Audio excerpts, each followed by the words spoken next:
All right, round 2, checking the levels. The levels are good. Okay, so welcome back to Nerd Rage, episode 364. I got the OG group in the crowd. Tonight I have Uncle Dolphin. Yo, Chris Pinkerton, if you're nasty. Hey. So tonight we want to open with a discussion that Laura and I had on Wine and Cheese. It gets a little bit more in-depth, but I thought it was something that was worthwhile to bring up to a wider audience, which was about what does an apology mean to you, or what information do you interpret out of an apology? Joe in our first take said nothing, which made me recite Foreigner's Cold as Ice for about 20 seconds. But I don't have that in me right now. Yes, call. Maybe I do. Anyway, so I'm going to give them a virtual clipboard. And on that virtual clipboard is a virtual piece of paper. And that piece of paper has a numbered list of things with a black outline box to the right of it that you can either check or not check. Yeah, and this is a sincere apology that I believe in. Sincere apology. Now, before we even do that, we had a brief discussion on take 1 about the verbiage. So is there any words specifically needed to be said for anyone here for it to be an apology? Is it is there a checkbox for that? It's situational, right? It is. You ran off of my cat. My bad is not good. Might be on that, man. You know what I mean? How about oh, dude, that's on me. That's on me. No, literally, it's on my shoe. That's a horrible thing to say. I think some of it's timing, man. So if I knock your drink over right now, shit, my bad, dude. Yeah. That's different than like you getting super pissed at me and me leaving, and then the next day I call you, Bobby, I'm really sorry about what I did to your carpet, right. Or whatever. I think sometimes it's right in the moment. So I feel like for me, there's no particular framing. I think it's all so circumstantial. Yeah, situational. It's really case by case, man. Like I even think like if the cat, different story, but you spill the wine, right? And it ruins my carpet and everything. Like oh shit, my bad. I will have somebody come in here and clean this fucking carpet. Dude, my bad on that. Like that. I don't know what the fuck. Like all like that. My bad is equally as like I'm graciously sorry on one knee to like, you know what I mean? Like it's like the same. It's like a lot about the framing of it for me. Okay, so do you take that as now you're assuming that that it's sincere? Okay, so do you take that as they did not want to cause you harm? Yes. In most cases, I would say, yeah. Me too. Okay. Question number 2. Do you take that as they regret what they have done? Yeah. They at least taking responsibility. They regret the outcome of what they've done, whether or not they've regretted the action or not. Yeah. I mean, humans are fucking complicated. Crime unless you get caught, right? Like, I mean, people are complicated. We can do things that are bad, knowing that they're bad, and being sorry for it, but still doing it. Like take example, addicts, right? Depends on how severe they are. They probably know they shouldn't fucking steal $20 from their grandma or whatever. They're probably sorry for it, but they're gonna do it anyway. So we're gonna get to a question that bumps up to that a little bit closer. Oh boy. So next question, not as much yes or no. Does it need to be in any format? Can it be via text? Can it be via email? Can it be via phone call? Can it be, or does it have to be in person, or et cetera, et cetera? I think a phone call minimum. Okay, because man, so much is lost over email and text. It depends on the situation for me, man. Like, and also like, I personally am a texting person. Or email person, if you write me like a well thought out apology letter, it's not the same as texting my bad or whatever. Like, now, what if they just call to say they're sorry? Just switch up the words. Just do the whole Stevie Wonder song, but just switch up all the words and making an apology. Yeah, I mean, I'll take it anyway. Like for me, it's the sincerity behind it, man. I don't care what format it comes in. Okay, like I just have to believe you. So I'm in the same boat. But I don't knock that. I don't knock the and once again, situational. Yeah, of course. All right. So this is one step before the whammy question. Oh boy. do you assume that within that apology that you expect to be, or that you interpret as being authentic, that they are taking responsibility and accountability for their actions?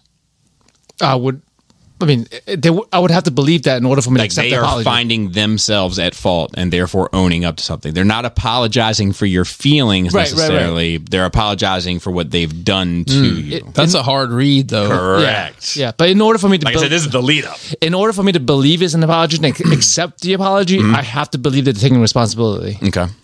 You know, at the minimum, they're taking the nerve-wracking step to actually have a conversation, which means, in my mind, that they've got to feel some remorse about what happened, or they would not have done. I mean, it's not easy to do, especially if it's some major infraction. Especially for a man. Yeah. Can we just be honest about that? Probably right, yeah. All right, so last question. Does the apology imply an attempt at a change of behavior? It has to. At first it seems so. I don't disagree with you, but I think that one can get complicated. Well, because the question is, what do you consider an apology, right? Something that I would accept as an apology. That has to be, that's a prerequisite. For that's a prerequisite. I have to believe that you are taking responsibility, and I have to believe that you are gonna change, or you are going to put the effort into change, that you need to change, that you're not going to do it again. I think that's fair. But I don't know if I agree. But I don't know if I disagree. I'm in the gray on this. And also, I'm not sure where I stand. And also, how many times, right? Like for me, like rule of thumb is 3, right? All right. But so let's say the same shit to me the third time, I'm done with you. So let me give you an example. This was an example that was given to me. Yeah. Do you ever I had this friend in my life for years. But do you have a friend in your life that is perpetually late? Yep. Yeah. Okay. Do they ever apologize for being late? Yep. Sometimes, but sometimes it's just kind of expected. It becomes like when you start telling people that the event takes place at 4 when it really takes place at 5 just because you want to eat at 5. Do you ever expect that their behavior is going to change? No. So that's an example of, like, I don't expect an apology at that point. I just accept that they're you're willing to accept that fault of theirs. So, and I think that's fair too. But does it make their apology meaningless? Even if they see, I'm not sure. It does to me because like after certain times, I'm with you. I think the same way as you. But in the same breath, let's say that I was that guy. I'm perpetually late. I'm always going to be late. I'd be like, look, man, I'm sorry. I'm always fucking up, and I'm sorry. And I know I'm going to continue to fuck up, but I just want you to know I'm sorry for the wasted time.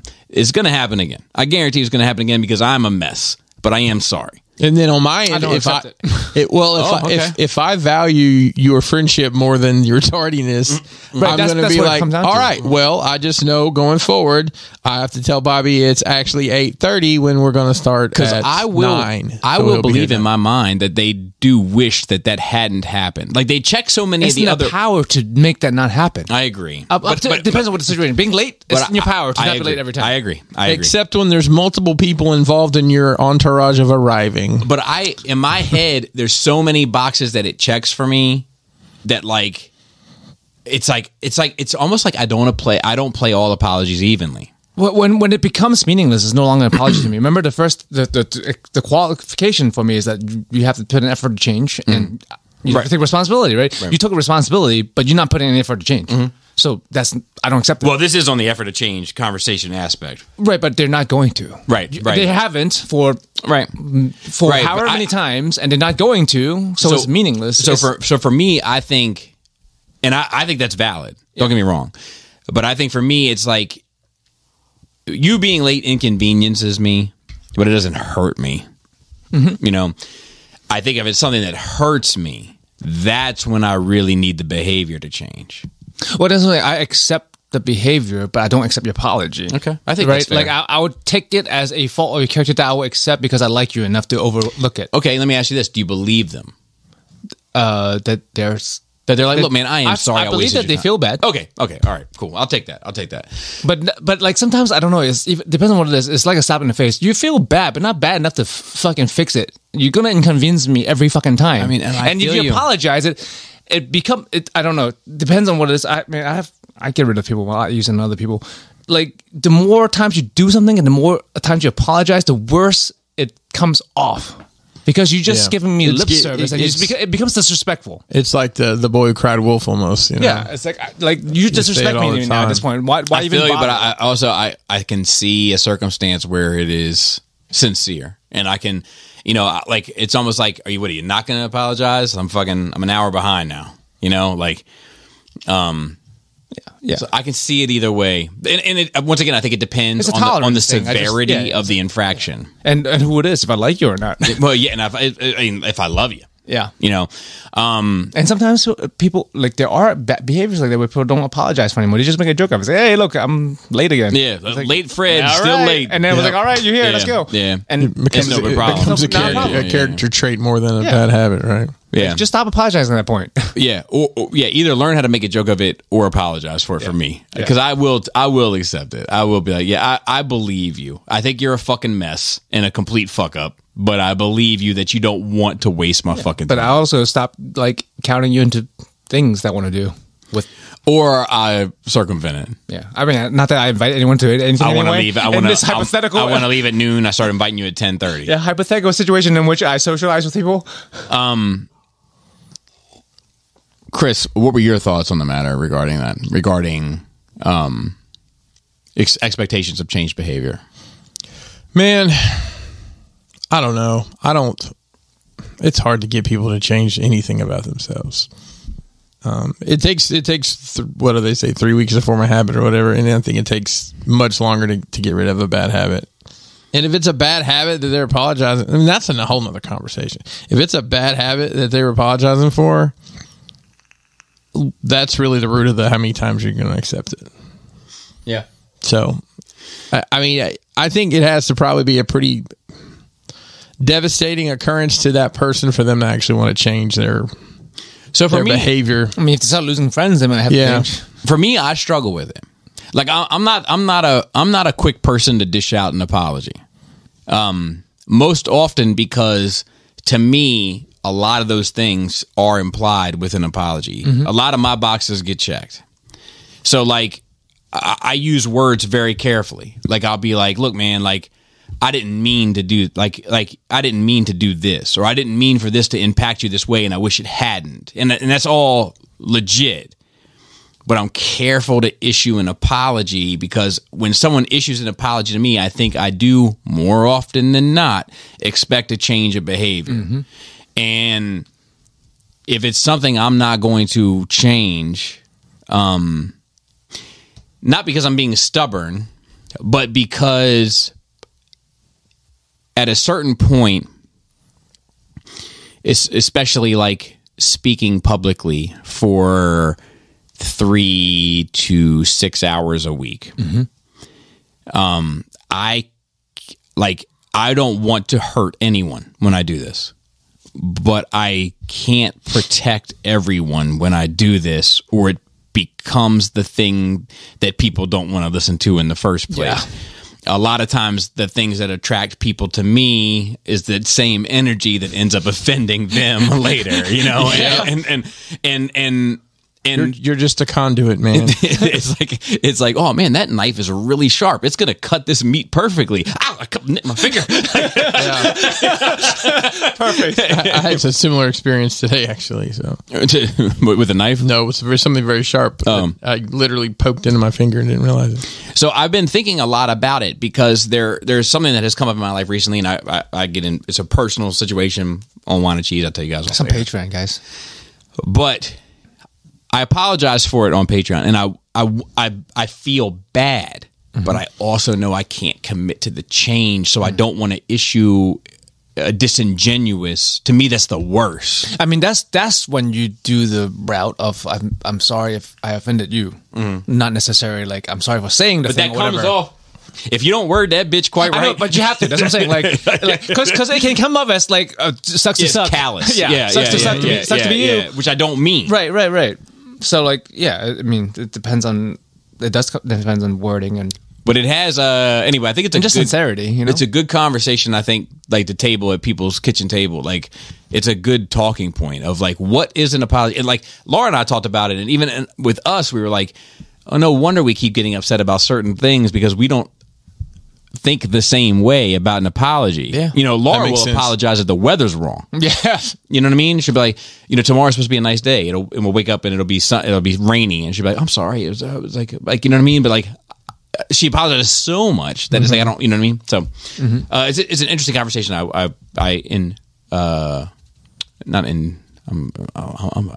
something going on in my brain. COVID. Yeah, brain COVID. Wine.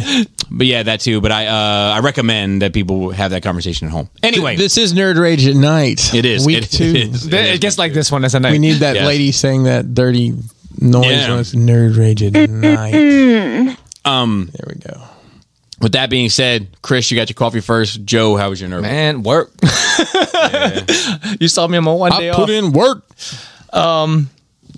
So the one day off I had, like, I ended up on Blender, of course, like Blender sculpting 3D. Oh, I forgot the name of the app. So like, Bobby's over here like, is he making margaritas? I mean, for me, it's more like protein shake, right? protein Smoothies, bro. margaritas? Protein Smoothies, bro. Protein coladas. Dude, I'm too lazy, bro. Like, like Krista was gone for a few days last week to something, and like I literally had protein powder every day and a ramen. Like one ramen, 3 scoops of shakes, and 3 cans of shakes. You know, you can go on the internet and they will leave food on your doorstep, Yeah, it's right? too much And you know, we also It's cook too dinner much. like Yeah, every it's night too much here, work. so you can always. I can just open a fucking thing and eat it Listen, and make my protein goals for the day. there you go. Okay. That's all I need. That's all he needs, Bobby. It's just give me everything in powder and IV form. We need, no, Especially when I get in.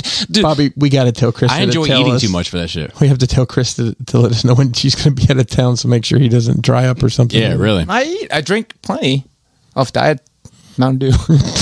she makes sure Monsters. before she goes out of town ever, she goes to Costco and like she buys 2 boxes of protein bars, a 5-pound tub of protein powder, and a 24-pack of Mountain Dew, and she knows I'll be good to go. Oh my gosh, you're like a dog. Yeah, you should let us know, man. I'm easy to take care of, though. I don't complain. You don't have to worry about me. Oh man, this guy. Yeah. It's too much effort. The only time because I'm going to get into doing things that I enjoy, like eating, as much as I love eating, obviously I fucking love eating, that becomes really low tier. The only times I really get hungry or really crave good food is when I'm feeling bad, which is not when I'm off. Like when I'm at work, I want to eat something good. After work, I want to eat something good because, you know, as a pick-me-up. But anyway, Blender is like fucking a porn for me.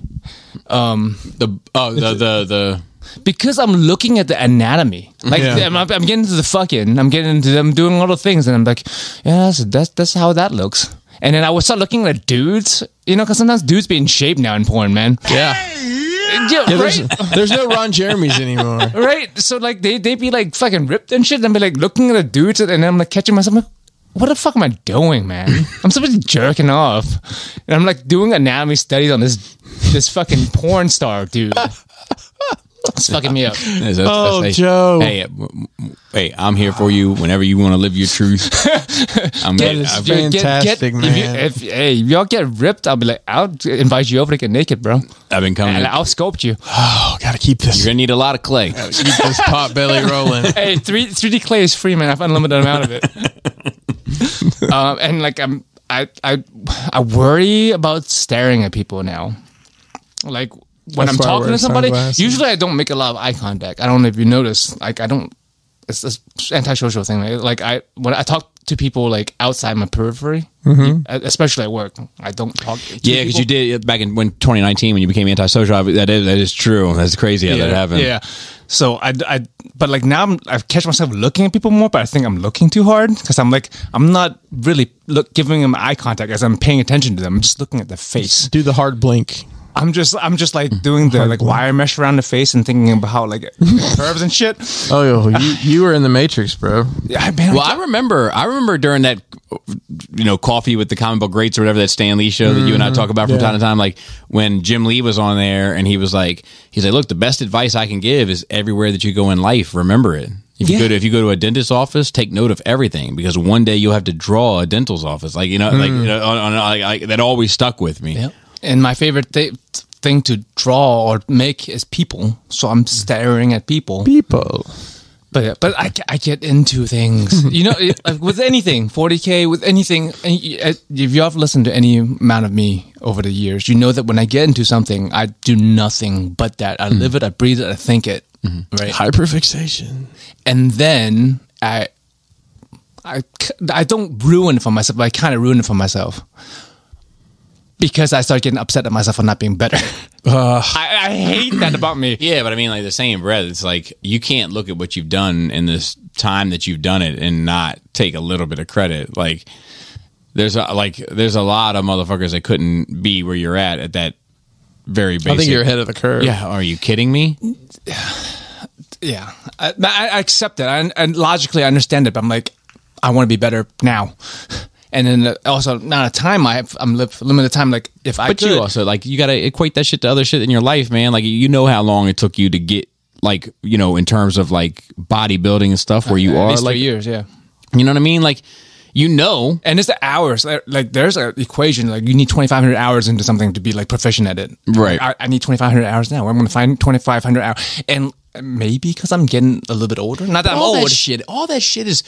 And I feel you, man, but like all that shit it's arbitrary. Now here's the deal: there's no proof to that shit, and they right? don't know what your experiences with other software and other things have led you to be good at this. 25. There's not one motherfucker that. Yeah, exactly. There's not one motherfucker that. It's a general. But it's all bullshit. It's like there's no like there's not one motherfucker kicking a soccer ball down a field and they're like, all right, 24,990. And I guarantee you, there's people proficient. There's people making a living working with Blender that have not worked for 2,500 hours. Yeah. Agreed. Yeah, I just and my limited time is my fault for taking too many. Just start modeling dicks. Just dicks. Dicks and balls. They like up close. After you do a dick study. I just started fucking. Hey Joe, did it come natural? No, actually, it didn't. It didn't. I was surprised it didn't because I have one, and because I was on a Discord call, we're playing D&D. Afterwards, he was like, "Oh, these circumcised dicks are different." I didn't even. Dude, that's too difficult, man. That's high difficulty. I was doing a circumcised dick, bro. That cut skin. Dude, modeling a fucking skin sleeve on a dick is. I can't. No, what you got to do after you model is you got to figure out how to make it move. You can. I figured that out real fast. I can make that shit erect. Turn that shit to a GIF. But make that shit look right. Turn to a GIF, bro. So like after D&D, we hang on Discord often, which is a video call, and then I pull up and share my screen so everyone can see what I'm doing in Blender. I was doing my dude, and there's no dick and no nipples. I've never drawn nipples on a dude in my entire life, and I never will. Should have drawn like super spiky ones. Dudes don't need nipples. You know, I remember in comics when the nipple started showing up. Yes. Yep. It was like late 90s, early 2000s when men started getting nipples on their chest. With Batman and Robin. no, that too. But I remember like Batman and Throbbing. Whoa! Hey, but I do remember, like, I was like, oh, we're doing this now. And I was good with it. It was like the when eyeballs started showing up. Oh yeah, irises. Yeah, irises specifically. Yeah, but it was like, oh, we're doing this now. It's a change of time, and like it's not like thin tight spandex anymore. It's not every wrinkles muscle. And yep. But Joe, so they goaded me into modeling a dick, and I pulled out a dick, and then I just started doing it. And I was like, what did the fucking underside of this dick look like? Limp. I've never seen the back of my dick limp. I saw somebody, it was like a Viagra billboard, and it was like a dude with a long neck, but his neck looked like the bottom part of a dick. Oh, the big vein. It was like, here's looking at you, or something like on the side. And it was like Viagra.com or whatever. So it's the first time I modeled a 3D dick. It's not done yet because it doesn't look quite right. None of them look quite right, Joe. None of them do. Not to me anyway, right? Maybe not. But anyway, that's where I'm at with Blender, and I'm sure I'll be doing it for a long time to come. That's awesome. I really enjoy it, and it gets really deep, so to speak. Well, when you're doing dicks. Right? I mean, I'd imagine that's one of those things where you look up, it's been 4 hours, and you're like, what the fuck? Yeah, that and the fact that wait, I just watched both of the in-game movies, and I'm still doing this. Yeah, just this dick. Mm-hmm. I'm sorry, sir. Do you have this dick? You remember that from kids? Yes. Sir, what this dick? This dick. Like I was looking for. Like I don't know what this dick. This dick. I was curious, motherfucker. Do you have it? Virgin. Oh, that dude. I can do a good impression of that dude. Telly? You ready? You ready? Yeah. Yo, like the other day, P. Like I was. Oh, that's the friend, right? That's it. Yes. Telly. Yes. Telly. Telly, that's I gotta start wearing more hats, yo. I want to like stick in that. People always messing on your faces, bro. Oh, I'm like sticking in the ass or something. Be. your mama titty looking right now. I'm that friend. Dude, the 90s, man. Hey, little girl, you like peaches? It was a mess. It was a mess, but it was so perfect. It's a great movie. I think it's, I mean, not that it's a good message. Dude, it was It's so real. It 100%. Like it captured that time in a very realistic way. It wasn't over the top. It was like motherfuckers listening to rap music, skateboarding, drinking, smoking, Drinking 40s. you know, like but like nothing. Like it's not like people were like doing rails, like or like even like shooting heroin. It was just like rolling up, like smoking. Like I talk about that all the time. Is like, you know, like my kid is turning 14. It's crazy. You know, and like Another vibes. I think about what go back to that virtual clipboard. Yeah. I checked a lot of boxes at 14. Yeah, same. You know, That's why I'm like, and none of those boxes has she checked. for better or worse. You know, for better or worse. You know, because I'm not sheltering. Yeah. You know, like I'm not like if she wanted a boyfriend, she could have a boyfriend. Like she'll tell me like I don't want a boyfriend until I'm 18. That's when you have a. You know what I mean? Like she's that one. The right? fun schedule. Exactly. You know, but it's just interesting. But you know, like that was you remove the Manhattan setting and perhaps the plethora of events in one day, and you spread it over the course of 1 month. Yeah, that was my life. Or a semester. That was my life. Yeah, for most people have gone through all those that things. seems so. I mean, it was a captivating film, but that was so foreign for me. Like I didn't grow up in an urban environment Alabama. at all. Where you from? Right. You know, we were in the friggin' suburbs. Yeah, I mean, I was in the suburbs too. but we traveled to the city. Yeah, but it was He also like probably the did shit it. was going on. There Like, wasn't a city to travel to. and the city was being torn down. Everybody was being relocated to the suburbs. And That also, changed things. how also. far out in the suburbs you are? We were pretty, close Yeah, enough. exactly. We weren't in the sticks. It Yeah. was like you're 12 minutes Because to this is technically suburb, but we're fucking out of nowhere. kind of. Correct. But I mean, like, it's not gratuitous. It wasn't gratuitous for the sake of being gratuitous, which some people said it was always too Agreed. much. I'm like, no, man, No, not this one. not for us. When we were kids, this is kids. Yeah, This is what we're doing. Yeah. Yeah. I might have related more to Gummo.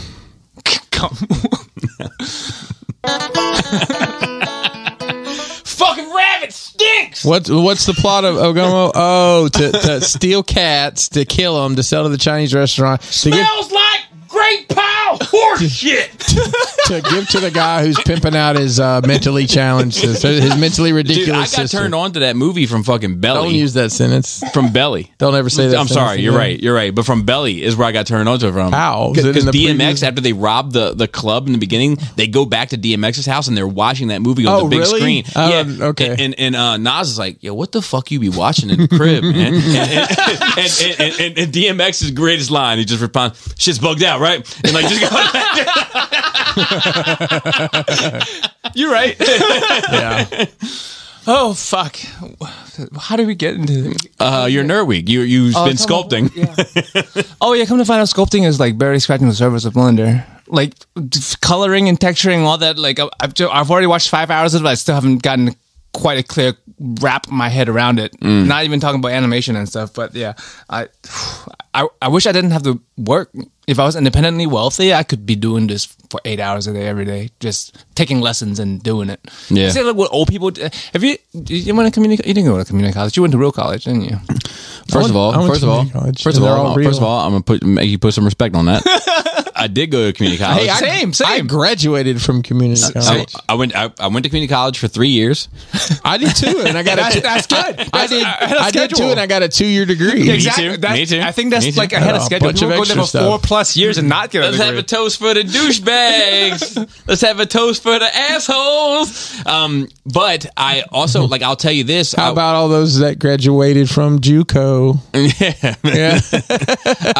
I went to... No, Joe, you graduated from a real school. You Well, don't. so- I went to... But you graduated from HOCO, right? Or no? You graduated from a community college? Yeah. Yeah. So my okay, Montgomery College, weird. bro. So I went to I was cheap. I didn't go to real school. I went to Howard, and I failed out of Howard. Wait, so- Howard. Community. Howard Community. I failed out of the first semester. Because you could when I fool was some 18. people about saying you went to That's Howard. true. That's true in this Yeah. area. But like, By Columbia Mall. Yeah, I just went to the mall instead. dude, the tagline for that bitch, like the slogan, Yes. you can get there from here. Yes. Hey, my Makes a noise for that. the community college I went to, it had several campuses, and one of them was in a dead mall that Inside of that mall? that still had a Toys R Us in it. So guess where I was every fucking day? But I'll Not tell you anymore. this. But I'll tell you this, Yeah, like, it's all gone now. The whole mall. I went to 2 universities after that, Mm-hmm.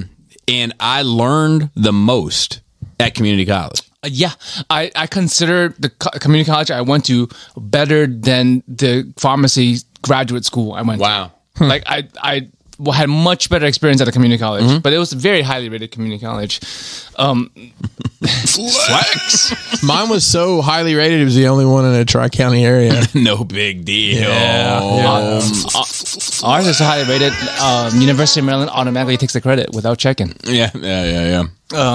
But when you see the old, like, looking back, all the old motherfuckers in the elective classes, that's what they were doing. Yeah. They were just enjoying life and learning. And, like, Yeah. they didn't need a fucking degree. They were there because they were loving what they were doing with the time that they have, man. It's true. Yeah. Dude, it's true. And that Right? shit was specific to community college. We get a handbook or whatever, not a handbook, I guess a catalog for community college, whatever, Carroll County Community College. Woo! The Quad C, baby. I bet you their Letterman jackets just go on forever. Just C's for days, baby. And they've got like, they got Photoshop and Adobe. Yeah. You can just take the class, and I'm like, I'll tell you, $200 is probably worth it. Yeah. like, fuck, I forget what I was going to say now. It's about community college. It was about community Pottery college, learning. but I don't. Old people taking pottery classes. Old people. So yes, I took this music theory class, right? And they track music from like beating on drums in caves to the fucking, all the way up to Or like music history. whatever. Yeah. And at the end of it, your final was to give a presentation on any musician that you wanted to. And what year was this, Bobby? 2000. So, which member of Wu-Tang? So I asked. So I'm going to be honest. I asked the day that this assignment was given out. I said, I rose my hand and I was like, "Could I address the class for just a minute?" And they said, "Yeah." And I was like, "Look, is anyone offended by offensive language or extreme language? Yeah. Is anyone bothered by it? Because I'll change my choice. Because I could do David Bowie. I could do. There's plenty of choices that I had at my disposal." And they're like, "Nope, we're all good here." And I was like, "Cool." And I signed up for the Notorious B.I.G. Nice. And you know what happened to C Gutter? We're going to pause it real quick. You know about Biggie's boy C Gutter? No. You know the song Was Beef? Oh, yeah, I know what happens. He did something and threw them over the bridge. Hold on a second. It was a different time. It was a different It was time. very different times. So, What's crazy is that that gets played on pop radio to this day. Just Yeah. bad words blurbed.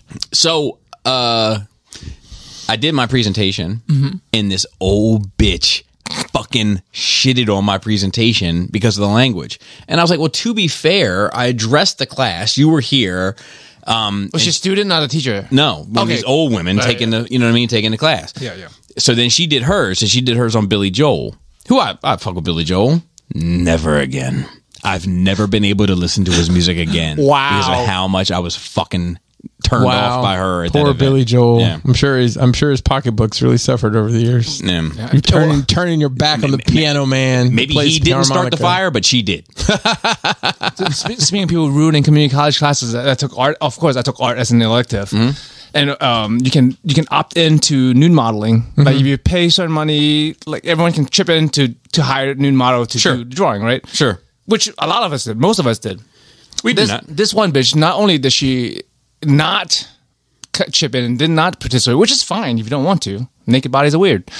She complained to the school that we had nudity on school property, but this is fucking art. It's art. Yeah. And then she was offended, and then she complained about the teacher, and then she, at the end of the semester, passed out big ass packet of Jesus stuff, literature to everybody in class. Well done. Like, congratulations. You really made people feel open-minded to your ideas after that event. Yeah, it's fucking, and you could, it wasn't, I understand if you were mad if it was mandatory. Yeah. Right? It wasn't. Right. It was for those of us who wanted to do it. I took art in community college. And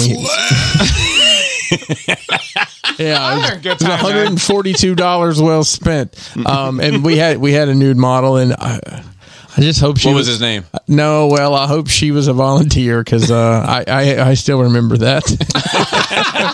I don't know why she got on all fours, so that was strange. On a pedestal. No, I'm kidding. That last part didn't happen. But yeah, it was. I remember that. I had my community college art teacher. I still use some of his lessons to this day. Like he always talked. He would talk in acronyms. Oh, and then break it down for you. Like tonight, he would be like, "What does we're gonna do some LP, some GP, some late pod, and some good pod." Like he would always make that shit up. Yeah, exactly. So but when he was teaching us his approach, he was like, always starting BSs and BFs, big shapes, big forms, and I still use that to this day. Like big shapes, big forms. That makes for a good lesson and a good teacher. Yeah, to be able to break through to a person like that. What else you got, Joe? I don't know. How do we get 2 games I really enjoyed. Well, I didn't play. Krista played it. I watched it. I watched multiple people play through it, which is The Quarry and Mortuary Assistant. They're both really good games for those PC gamers. Okay. Actually, no. The Quarry is not just on PCs, on regular gaming system too, I think. The Quarry is one of those cinematic games where it looks like real people. Okay. But it's like a horror theme, and depends on what choices you make. There are multiple endings. Everyone can die, or nobody can die, or some people can die. It's like a choose your own adventure book. Kind of, but you're playing it. Yeah. Yeah, but it's very well done. There's a whole genre of these games now, but this is a notably well done one. And the Mortuary Assistant is made by one person. It has to do with demonic possession, and you are a mortuary assistant. Yeah. Wow. Yeah, and it's made by one dude, and it's amazing. So there's also multiple endings. Demi, why you do this to me, Demi? Dude, Exorcist fucks me up to this day. When the priest saw his mother sitting in the bed. Demi, God, Demi, why you do this to me, Demi? Oh, fuck you, dude. Fucking demons in the bed and shit. There's so many events he programmed in, and they happen randomly that you can play through it 5 times and still see things that you didn't see the first time. Yeah. So I'm just promoting those because that one is particularly. Dude, we got so many responses on that video game conversation last week, bro. Like and across the board, it just on all ends. It was a huge conversation piece. It was filled in all offices. I've got to show some. I've got to read some of them. Let's see here. Namely, we can argue about it again if you want. I mean, I'm down to argue at any time. Yeah, but poor Chris. I actually have a second argument to make tonight because something just dawned on me today about that subject. Because me too. Well, yes, but not in relation to video games. In relation to music. Okay. But all right, so that rant about not being able to fit multiple games on the PlayStation is literally the most hilarious outburst of frustration I have ever heard, and sincerely thank you for that. Next person. I got to side with Bobby on the new wave of video game systems. It's ridiculous. Whatever happened to pop in and play? I was trying to play TMNT Shredder's Revenge. Then it's like, download this, upgrade that, save this. You have this much space. So many words on a screen for training. Come on, fuck that nonsense. I'm going to bed.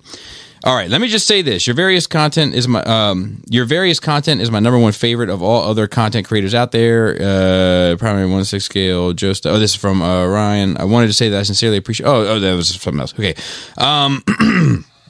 It honestly sounds like Bobby has too many apps installed on his PS4. It comes from shit like YouTube and Netflix pre-installed. Uninstall the garbage and make more space for games. He doesn't want to do the work. That's the thing. He's saying that it should be user experience should be easier. I understand that point. Yes, but I also I don't even know that shit is on there. So you have to be in the know. There's a learning curve to it. Like, it's bloatware. I understand bloatware is if awful. you can still only get 5, then you must be working with a 200 GB hard drive. And the technology goes up exponentially. eventually. So yeah. Let's see. I'm with Bobby on the game thing. I love the game despite having very little time to do it. When I feel like a certain game, you got to shuffle your hard drive space to accommodate what you can play and when you can play it. Why buy a disc when you're forced to download the entire game onto the console's hard drive? Then when an update for said game comes out and it doubles the size of the game file, next thing you know, the game is taking up 105 gigabytes of your 500 gigabyte hard drive. So that's 1/5 of your space. I choose to buy a disc, so play the fucking game from the disc. I don't care if it's 30 seconds slower to load. I agree. He says Xbox has a cloud gaming now, which is actually pretty badass. So does PS. That combined with the quick resume features for most games reduces the need for quick resume feature. Resume. I'm sorry. I've been drinking. Man on gaming. He said Nintendo has been coasting on their reputation. They make decent, serviceable games, but they lean hard on the member berries and being quirky. Like Pokemon. You can just choose to play smaller games. Listen, I don't want Nintendo to be innovative in character. I want motherfucking Mario and Zelda and Smash Brothers and Pokemon. Brink said Mario Kart specifically. More tracks. Brink said, what level of the Patreon is it where we get all the content sent to us on DVD? Bro, you should offer that service, motherfucker. Being in the video game business made this whole debate so hard to listen to. Laughing my motherfucking ass off. Bobby is definitely sounding like an old-ass dude. But he's right. Yeah. But that's a dude in the industry. Yeah, but you're people, the consumers choosing to buy these big-ass games. You can choose to play Castlevania on your PS5 if you want. The gaming rant, funny as fuck. I agree that it shouldn't be what it is, but the truth is Nintendo is really isn't all that much different from the rest. It's just differently bad. Everything.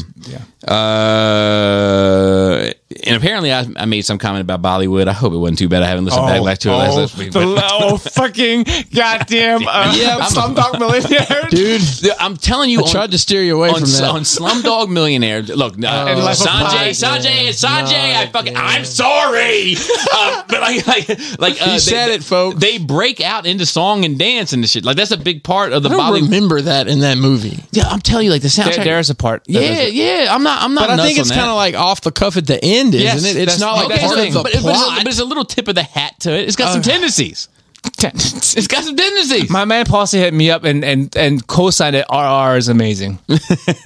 And I sent you all that clip of the Honest trailers. You should watch that, man. It's fucking just watch. If you're not gonna watch the movie, watch the RR Honest trailers. It describes the movie really good and probably make you want to watch it if you have the time.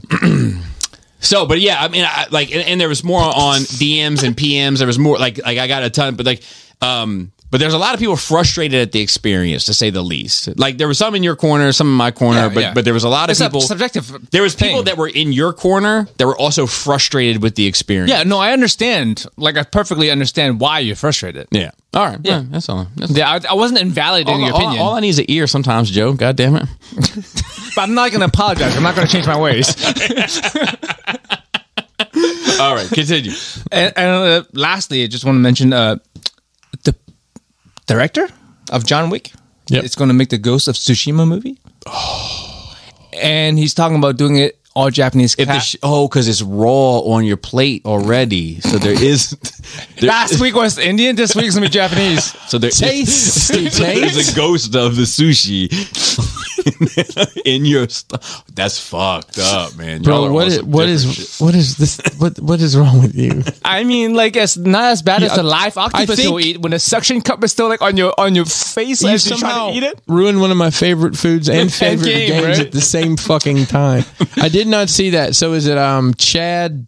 Yes, the good Chad, not a bad Chad. But like he's talking to Sony. He's like, look, I want to make it with all Japanese cast in Japanese. I'm like, go for it. I'll be fine with that, dude. That's next step, Bobby. If he's going to be able to make this AAA movie, if it's going to be a AAA movie, assuming in all Japanese, then maybe we can talk about Predator movie in all Predator. Well, I want to organize that, and I want the same crew back. Like, I want Phil here, I want Chucky O here, and have another Predator conversation. I haven't watched. I would have watched it tonight, but I'm here. Yeah, but I mean, after we've seen it, it doesn't have to be today, it doesn't have to be tomorrow, but like, I can't wait for my Nerd Week, boys. Because I want to watch that other one, the one with dude. This is I can't wait for my. What? It's good, Bobby. Just other Predator movie. You're familiar? Hey, listen. That's the one. Listen, I know we're long in the tooth, but hold them fucking horses, bro. Just nay. Dude, my horse was sassy too, bro. That was a sassy my horse is sculpting over Joe's house. My God. That's it. I just want to share that fucking news with you. Thank you. Pinkerton, because I know you would care and enjoy that news as much as I would. Yes, very excited about that. I'm going to Hopefully lead. Sony will let that happen. I watched another episode of The Anarchist, and I realized that I was behind an episode, I think, of you last week. Okay. And did the finale come out? Yeah, did you it came out. Yeah, I didn't watch it. I it. fucking forgot I was busy all weekend. But I'm looking forward to seeing where it goes. Although I feel like this definitely could have been 3 episodes. The last 2 episodes been like, are come complete on. filler. I stopped paying attention at one point. They're I'm using the whole Netflix formula. I couldn't agree with you more. And you know, HBO's my baby. Did you drop a star? But I'll tell you, I'm everybody gets it, Joe. Everybody gets it. And the last week I told you, I was like, it was too fluffy. This week was also too fluffy. At the very least, those Fluffy. 2 could have been combined. It's got Netflix tendencies, as you would say. I haven't said that yet, but it does have some Netflix tendencies, Joe. And like a Pomeranian, right? No, what? A Pomeranian is a dog. It's a big fluffy. Okay, so It's not a big fluffy dog. Is it not? It's like that goofy little teddy bear looking thing. But we got the it's got the neck. All right, like so the Lion King. Uncut poodle and uncut poodle. Oh, no! The title. Look, you've had enough if uncut you don't tonight. Put uncut poodle as the title of this episode. I'm gonna add it. Who's circumcising these dogs, Joe? Why aren't we circumcising dogs if we're just circumcise humans, huh? but if you're gonna fucking castrate them, you might as well circumcise them. If we started offering dog circumcisions, there would be a line out the fucking door. Why? I don't Just know. because, dude. That's just nuts. Think about how much people pay for their fucking to take care of animals and take them to the groomers. And, hey, while I got him in here today, you want me to give him the old snip? I think that's animal abuse, bro.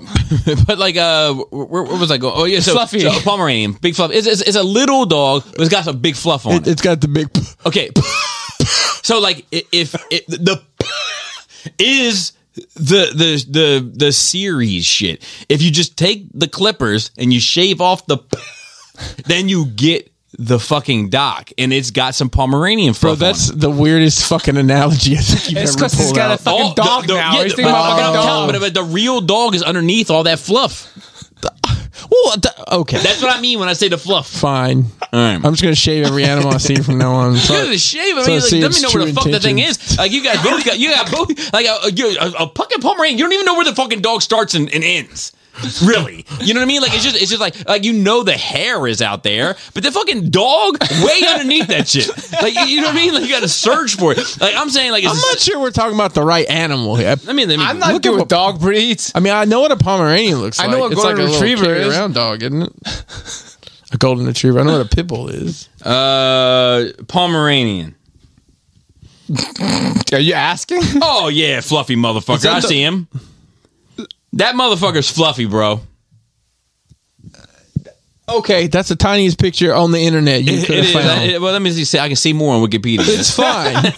You know what I mean? That's a fluffy dog. Yeah, the real dog is underneath there. You got to shave all that shit off in order to get. Thank you, I appreciate it. You got to shave blood bag. You got to. Don't talk about it. You got to shave. You got to shave off all that shit in order to find out where the dog is. That's the same way I feel about a lot of these series. Is like you got to shave off all the fluff to figure out where the story is. Poor editor. Yeah, and it's not even. I think it's probably the directive to stretch it out. It's by design. You know what I mean? It's like because the goal is how do we keep these motherfuckers on the platform for as long as we can? That's the goal now. That's the goal. Because there's so many other platforms. Well, I want the equation of like runtime to retention. Dude, you want me to get into the music thing real quick? I'll tell you this. So like, is never gonna go as droid people, right? R2 and fucking 3PO I got down here with me. So why can't we K2 SO? So what? Okay, I'll give you K2. So what do you? I'll take BB-8 at this point. What do you should be K2 SO? You tall. What app do you use to listen to music on? Amazon, YouTube. Okay. So neither of them are kind of like, this is the wrong word, but freebase apps, right? Where they're not like, it's not like you're using the music files to play off something that doesn't have a stake in the game. Right. Right. YouTube has a stake in the music game. Yeah, they have ads. Amazon has a stake in music game for sure. I have no idea. I pay $10 a month for Amazon Premium. No, for 12 for like 4 accounts. There's your He sign. also pays for YouTube. Is Red is still Red? And I can use YouTube Music too. I just don't Flex on them. So like you flex on them. Bro. The problem with so I'm saying that to say this is that it's a bipartisan thing between Apple and Android. You can't even have true freedom of your music without fine tuning it to have the music that you want, because everything is curated by the labels and by everything else as to what they perform on this platform. So like the mixtape era, the kind of B-cut, B-side, my favorite Prince song is She's Always in My Hair. It's a deep cut B-side of something else, but like if that were to come out today, you would never get that necessarily on a streaming service. You have to look for it. Exactly. Real hard. Like if someone were to be completely, let's say you're an artist, right? This is where I'm going. I'm a power. This is a power to the people conversation, Joe. You're an artist today, and you're trying to make records, right? You can't be independent anymore because nobody will literally listen to your shit independently. You have to be partnered up with YouTube or SoundCloud or Amazon or Apple Music or whatever. My question is do you have to partner with YouTube? Because there's definitely musicians on YouTube that just have a channel. I mean, unless you consider having a channel to be partnered. 45-55 splits on the two. Yeah. Your boy said that. Yeah. You're partnered up. Okay. Well, okay. I guess I don't see the problem. You can't. My point is that the shit has already started raining in, where the freedom of the internet in terms of music is pretty much gone. It's all smoke and mirrors. It's like you have to be splitting it with somebody now, or you can't really make it happen. So like if you were like, look, I got a new band coming. I want to say it's K-pop so bad right now. Goddamn, I don't know. He's looking directly at me. It's fucking Korean. It's Joe and the Flight School guys all wearing their jackets like they're. Krista's the lead singer, and you say, okay, we're starting this. Your band is called TwitterTwitch.com, right? That's where you can go to your Twitter Twitch, download your album, right? That's 100% of the revenue to you. What do you play it on? I don't know. When was it before? Or I guess you're selling CDs out of your trench coat back in the day. That would be 100% revenue to you. Yeah, or even back in the day if you were 100%. If you were 100% independent and you gained the money and you paid for your own distribution and sent it out, like that was independent. But you can only get so big, right? Usually. Yes. That was always the problem. But you could be a great indie band and be fruitful. My suggestion now is that independence in music right now is it's not a real thing anymore. I mean, you have to partner with somebody to get your material out, unless you're going to do it on TwitterTwitch.com, right? And then even if you do it, then you can't fucking play it.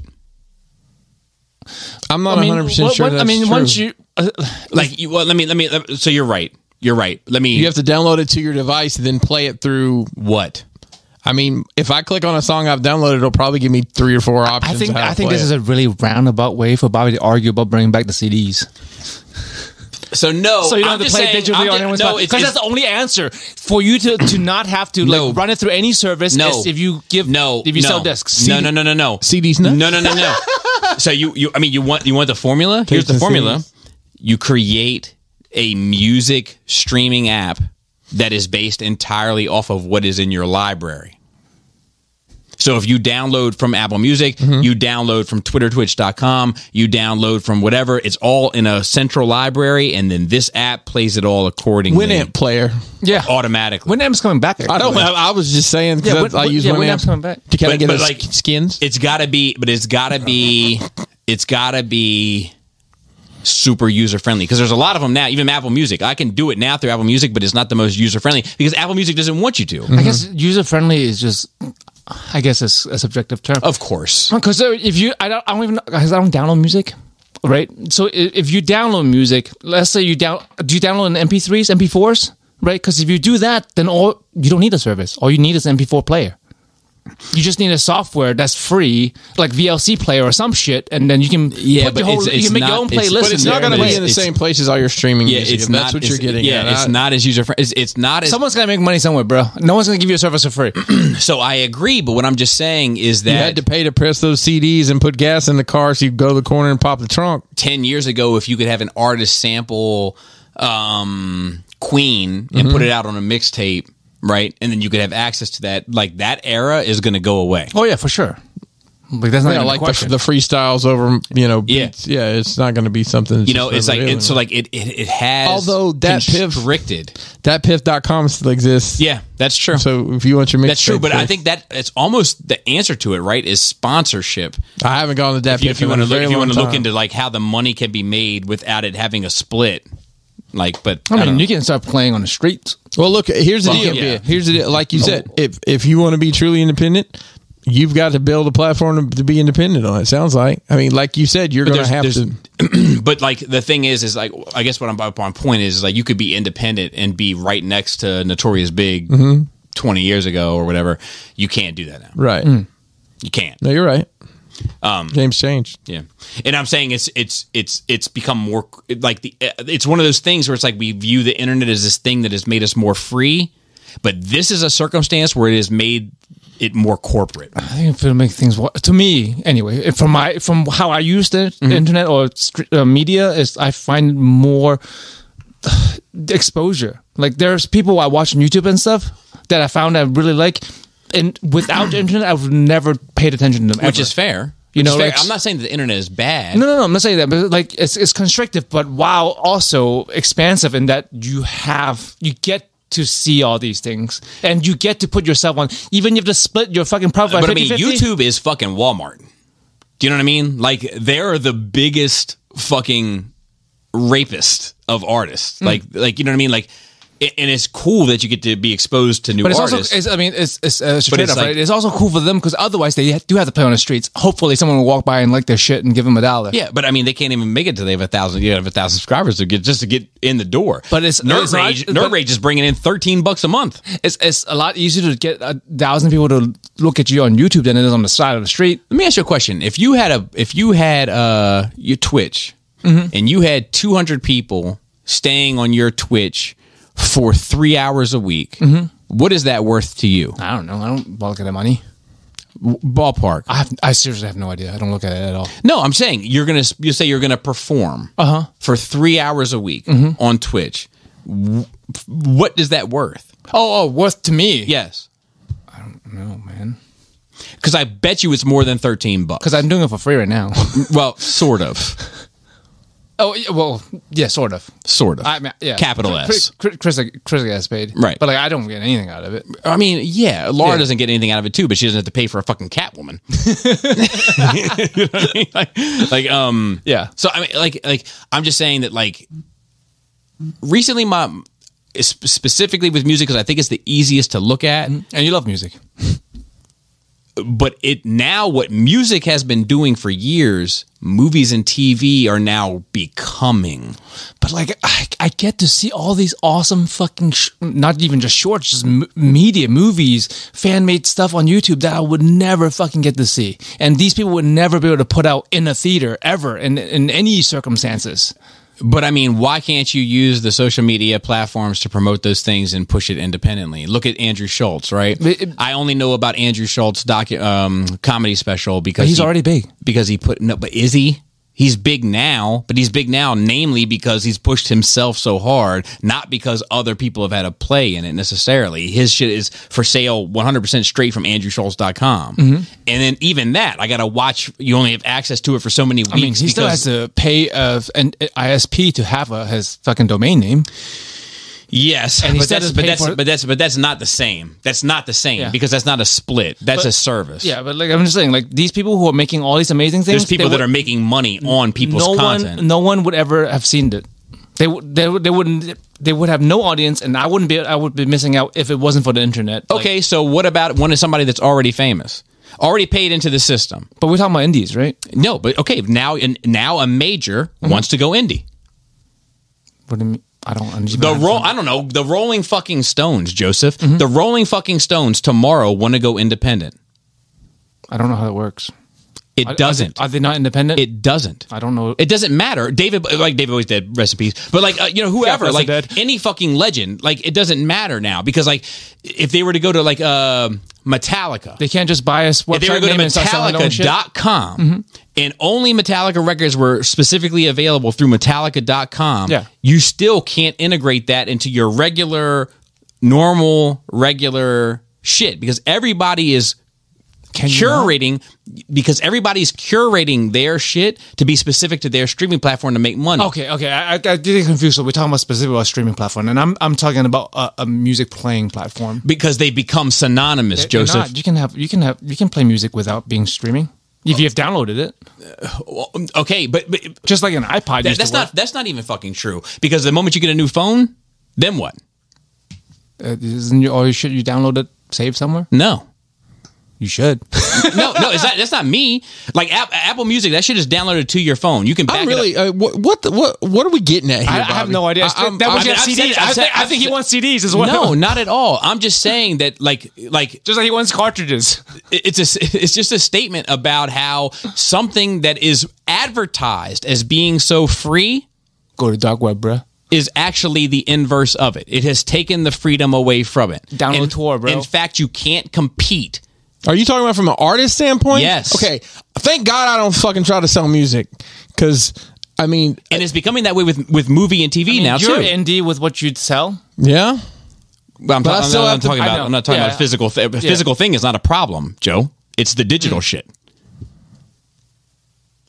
Yeah. That's all. So you're having to pay to be on the platform to sell your shit. So there's nothing independent anymore at all. Or they're taking a split. They're taking their split.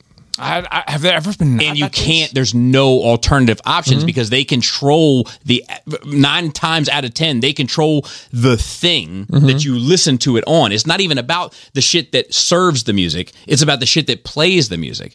You listen on Amazon. You listen on YouTube. I listen on Apple Music. 3 major players. None of us have been like, I listen on Gadurk. Zune. None of us have said that. They're coming back as a digital platform. You know, that's my point. Sansa. It's not even to be argumentative. It's just to be like, look, we're all doing this. And it's... I guess I just don't see the problem. I guess Well, look, because here's I'm the not a deal. musician. Here's the the deal. problem is if you want to be independent. It's become less... I don't know. I've never thought that shit have ever been divorced from each other unless you're busking. Like... I don't know what that means, busking. Like street performance, like your own venue, okay. paying for your own venue, and then performing, and then. But I mean, that's super common. Right. That's the only way to be. No, you could be independent back in the day with no problem. Right. There was plenty of Today, independent bands. yeah, today you can't. You'd have to do that all on your own. And there's no. I thought because you don't even music have, label was your all the music's not problem even back in the day. available on a platform that can play it. I don't know, man. You got to add it to your. I just don't know. Yeah, I don't see. I guess I just don't see the problem. Maybe that's the problem. How was your nerd week, Chris?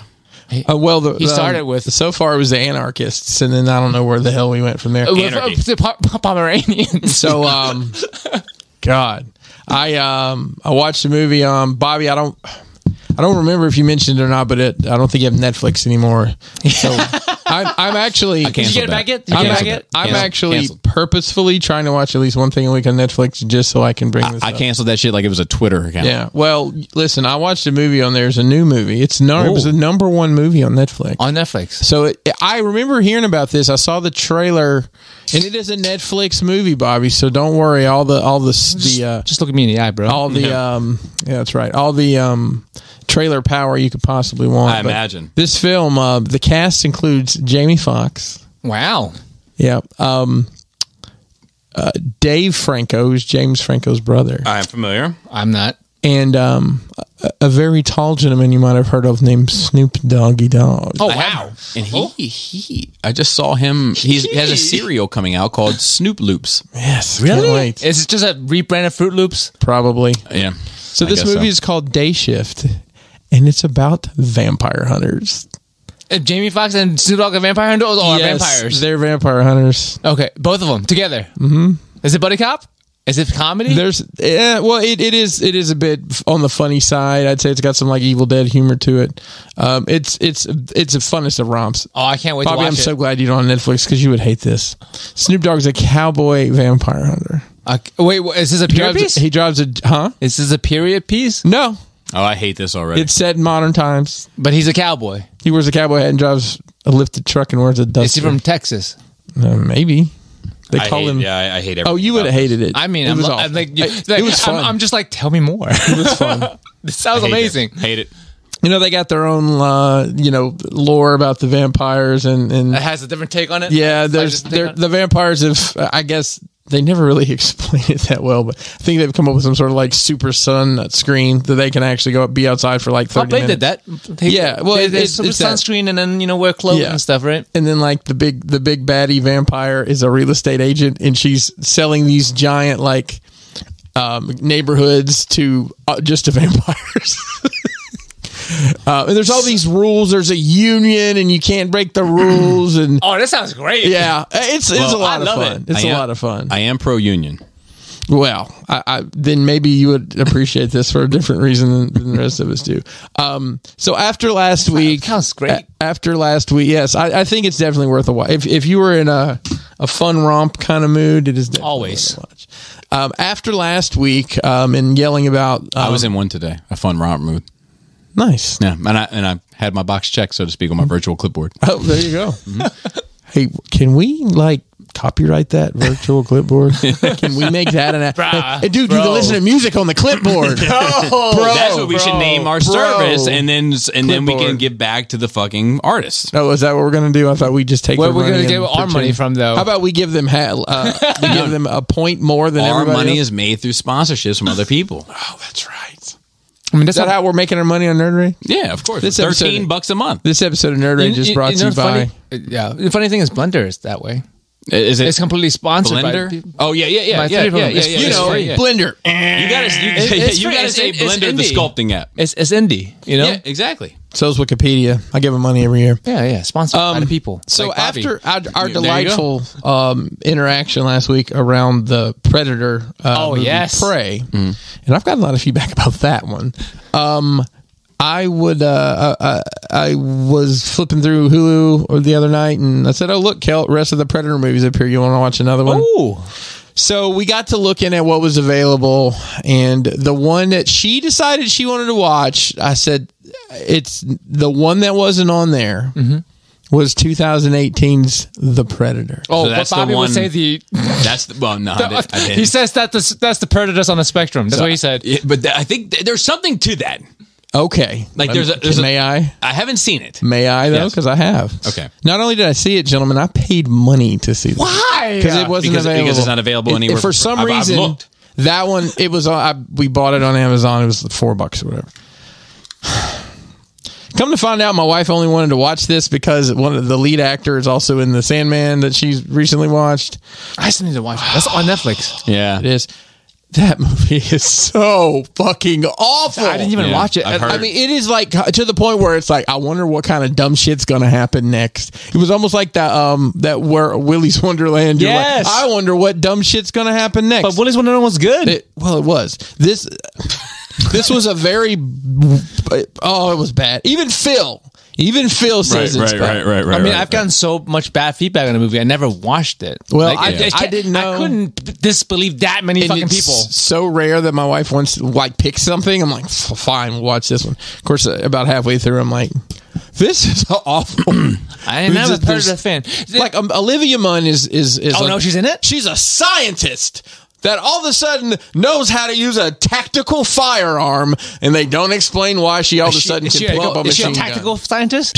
Shane Black directed this movie, and he was actually in the original Predator movie. Yeah, he was the guy with communications the nerdy guy with glasses. Yeah,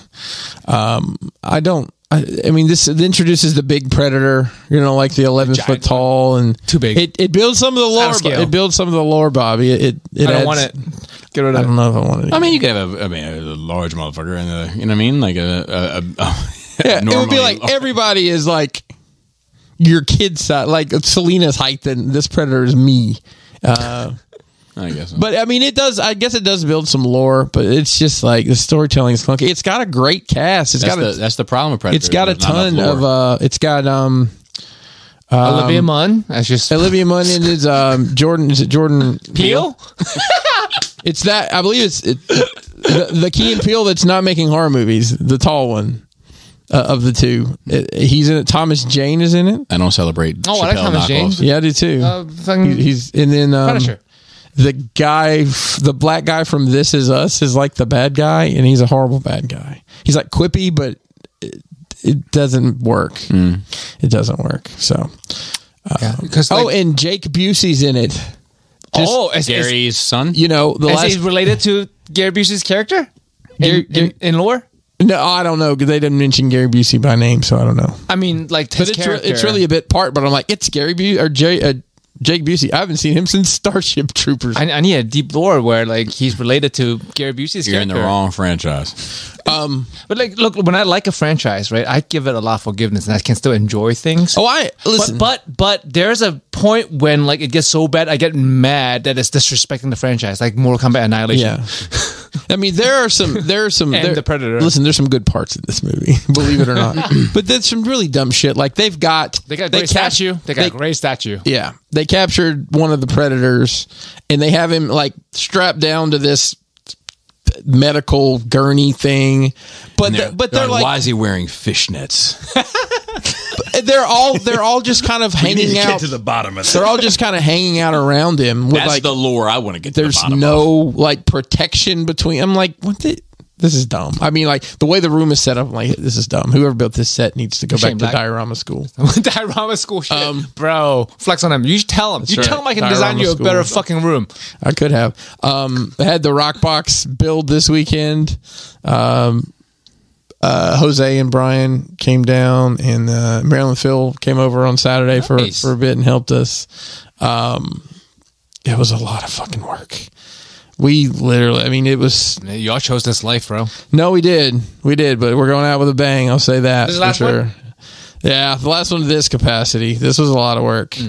The last item actually came in the day those guys left, so I actually finished packing everything up today and just waiting on shipping labels. So it's a love letter to the community. Those of you that are our pay to play friends, as we like to say, those of us that left took advantage and got one. I think you'll. It may not be the last swan song this year, you know. Yeah. Maybe not. So, GCW. So we watched a lot of wrestling this weekend because Friday nights there's a lot of wrestling. Saturday there was a show I wanted to watch. GCW. I've talked about that promotion. It's the one we went to back in January. I want to it's Game Changer Wrestling. Game Changer Wrestling. Okay. Yeah. So John Moxley is their champion. He's also it all checks out. Yep. He's also the AEW champion. What does that stand for? AEW is All Elite Wrestling. That's the show normally I wear one of their shirts. Yeah, I know of the acronyms. I don't know what they stand for. Like you need to start doing the our teacher thing. Say the acronym and then say it out. I'll start pretending nobody knows anything what I'm talking about. I mean, I know. Like I've always know AEW. I know WWF. WWE. I know WCW. I don't think I know what WCW stands for. World Championship. See, like Wrestling. AEW is now like in my mind the way I equate it. AEW is WWF. There's a new WWF. Yeah. Okay, however you need to remember. Like when I was a kid, WWF was the big deal. Now AEW. Well, I mean, WWE is still a big deal, but I feel like the AEW is the big deal. Probably because I talk about it a lot more. I'm your only outlet. Could be. I'm changing them one at a time. So, anyways, so John Moxley is the AEW, and he's the world champion essentially. But he also takes these independent bookings. So he works for the GCW, and he's their champion. Well, he wrestled this guy named Effie, who is a very effeminate gay character. And he's very clear in interviews, like, look, I play that role.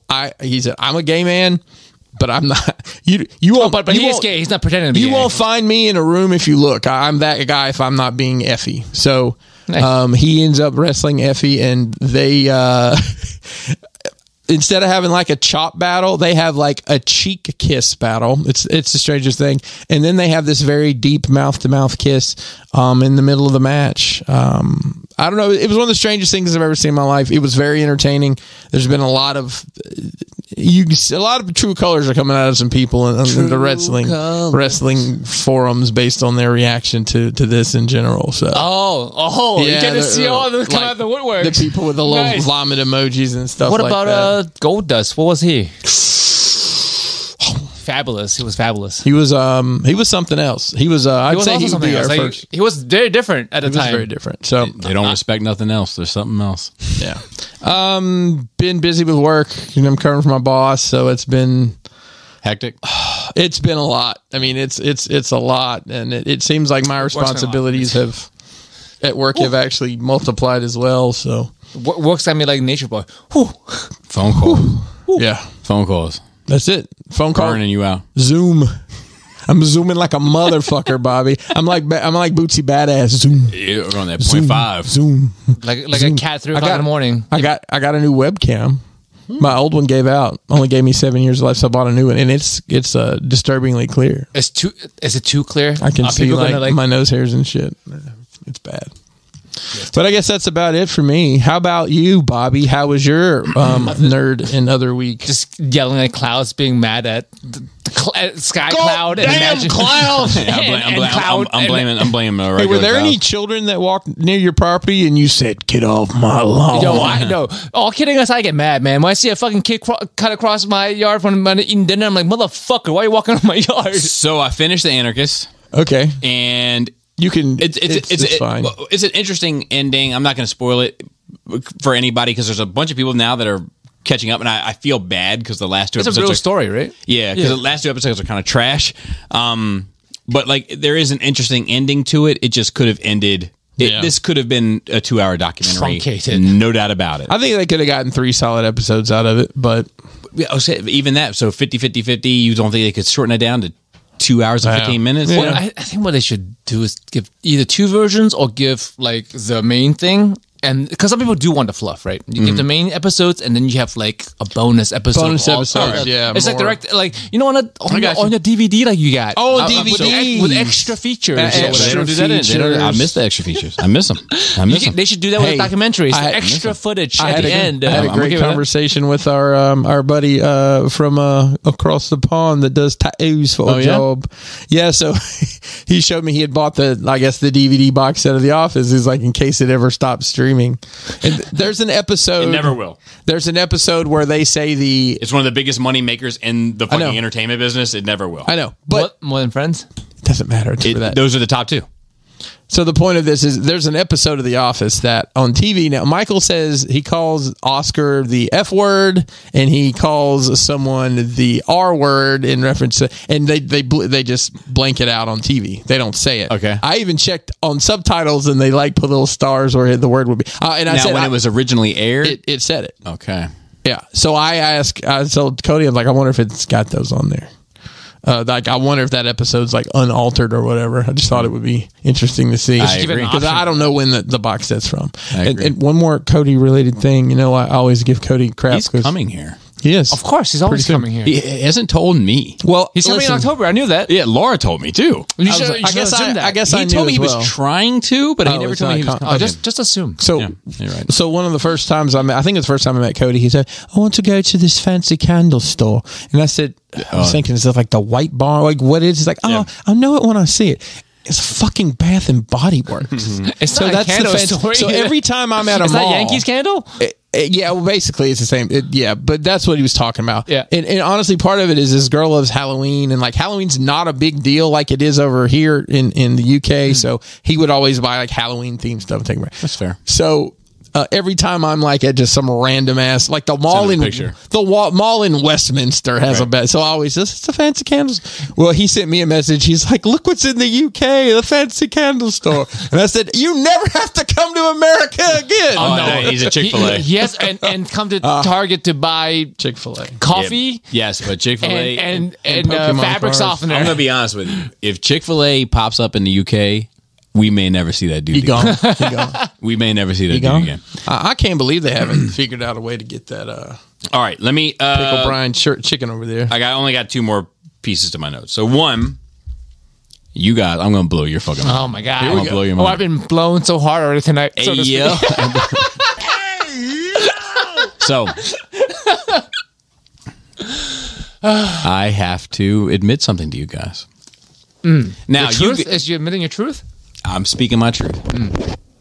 I've never been in a room bigger than the one for growth, Joe. I didn't see that coming. Fuck my life. Was that like in an HR manager's office or something? It's on all my Instagram thoughts say it in their stories. Gotcha.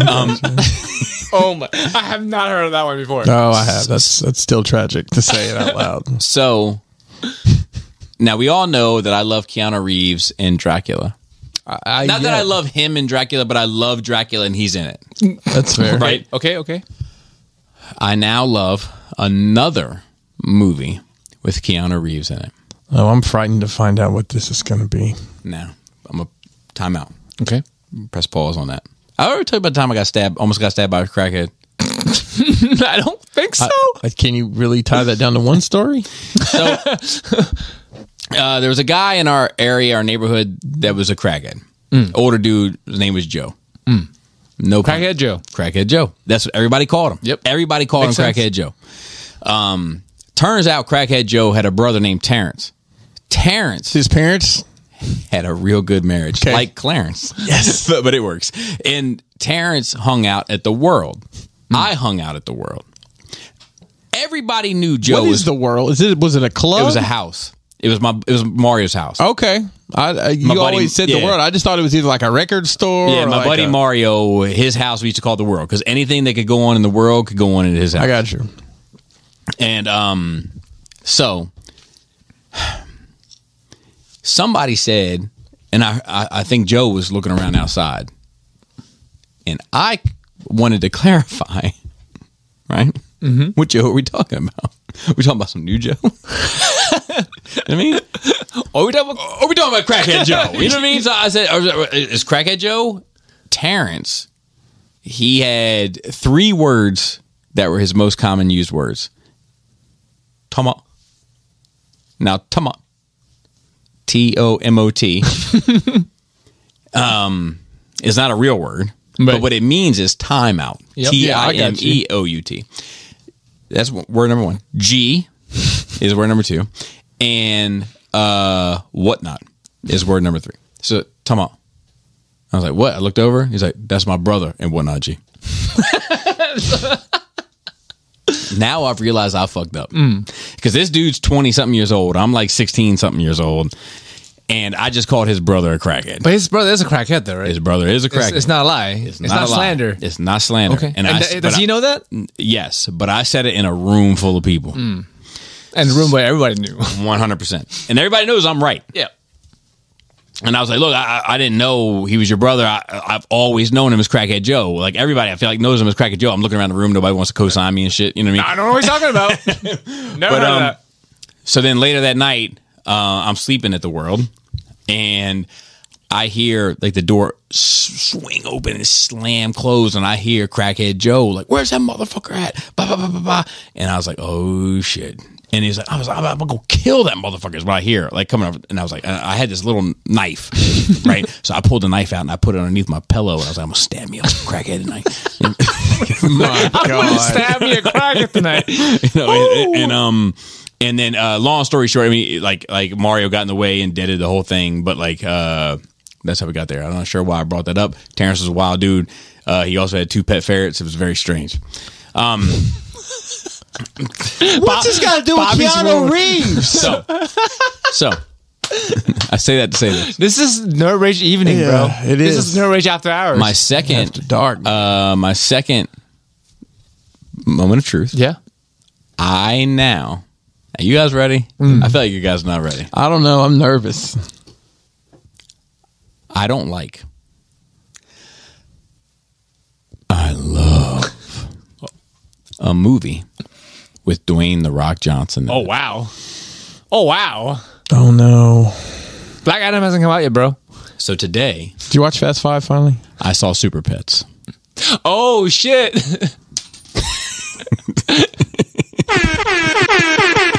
It's Kevin Hart, right? Pickerington is taking off his headphones and put his hand over his face.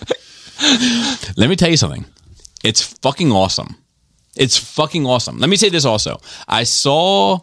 I mean, that's a dynamic dual pair That was a of long actors. fucking way to get to there. Jesus. I saw Spider-Man 3 this year.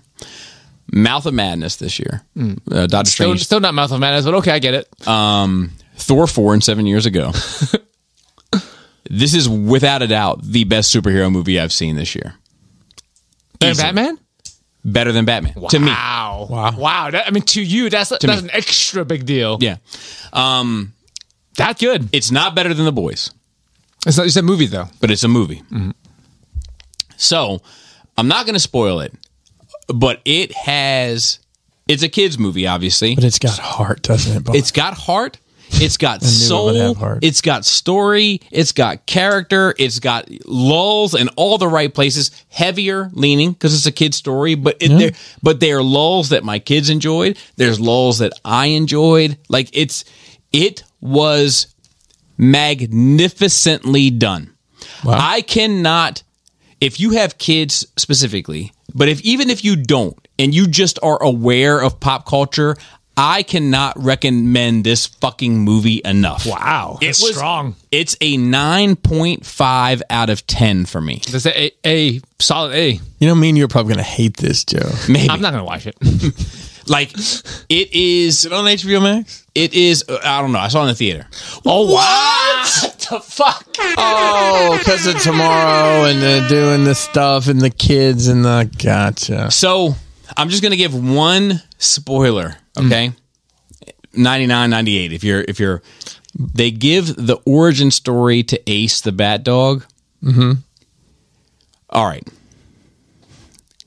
My wife is crying her fucking eyes out. Selena, who wants to cut open animals to see how they work. The duck specifically. Leia, who may be the closest thing I've ever seen to a Joker in a child's form.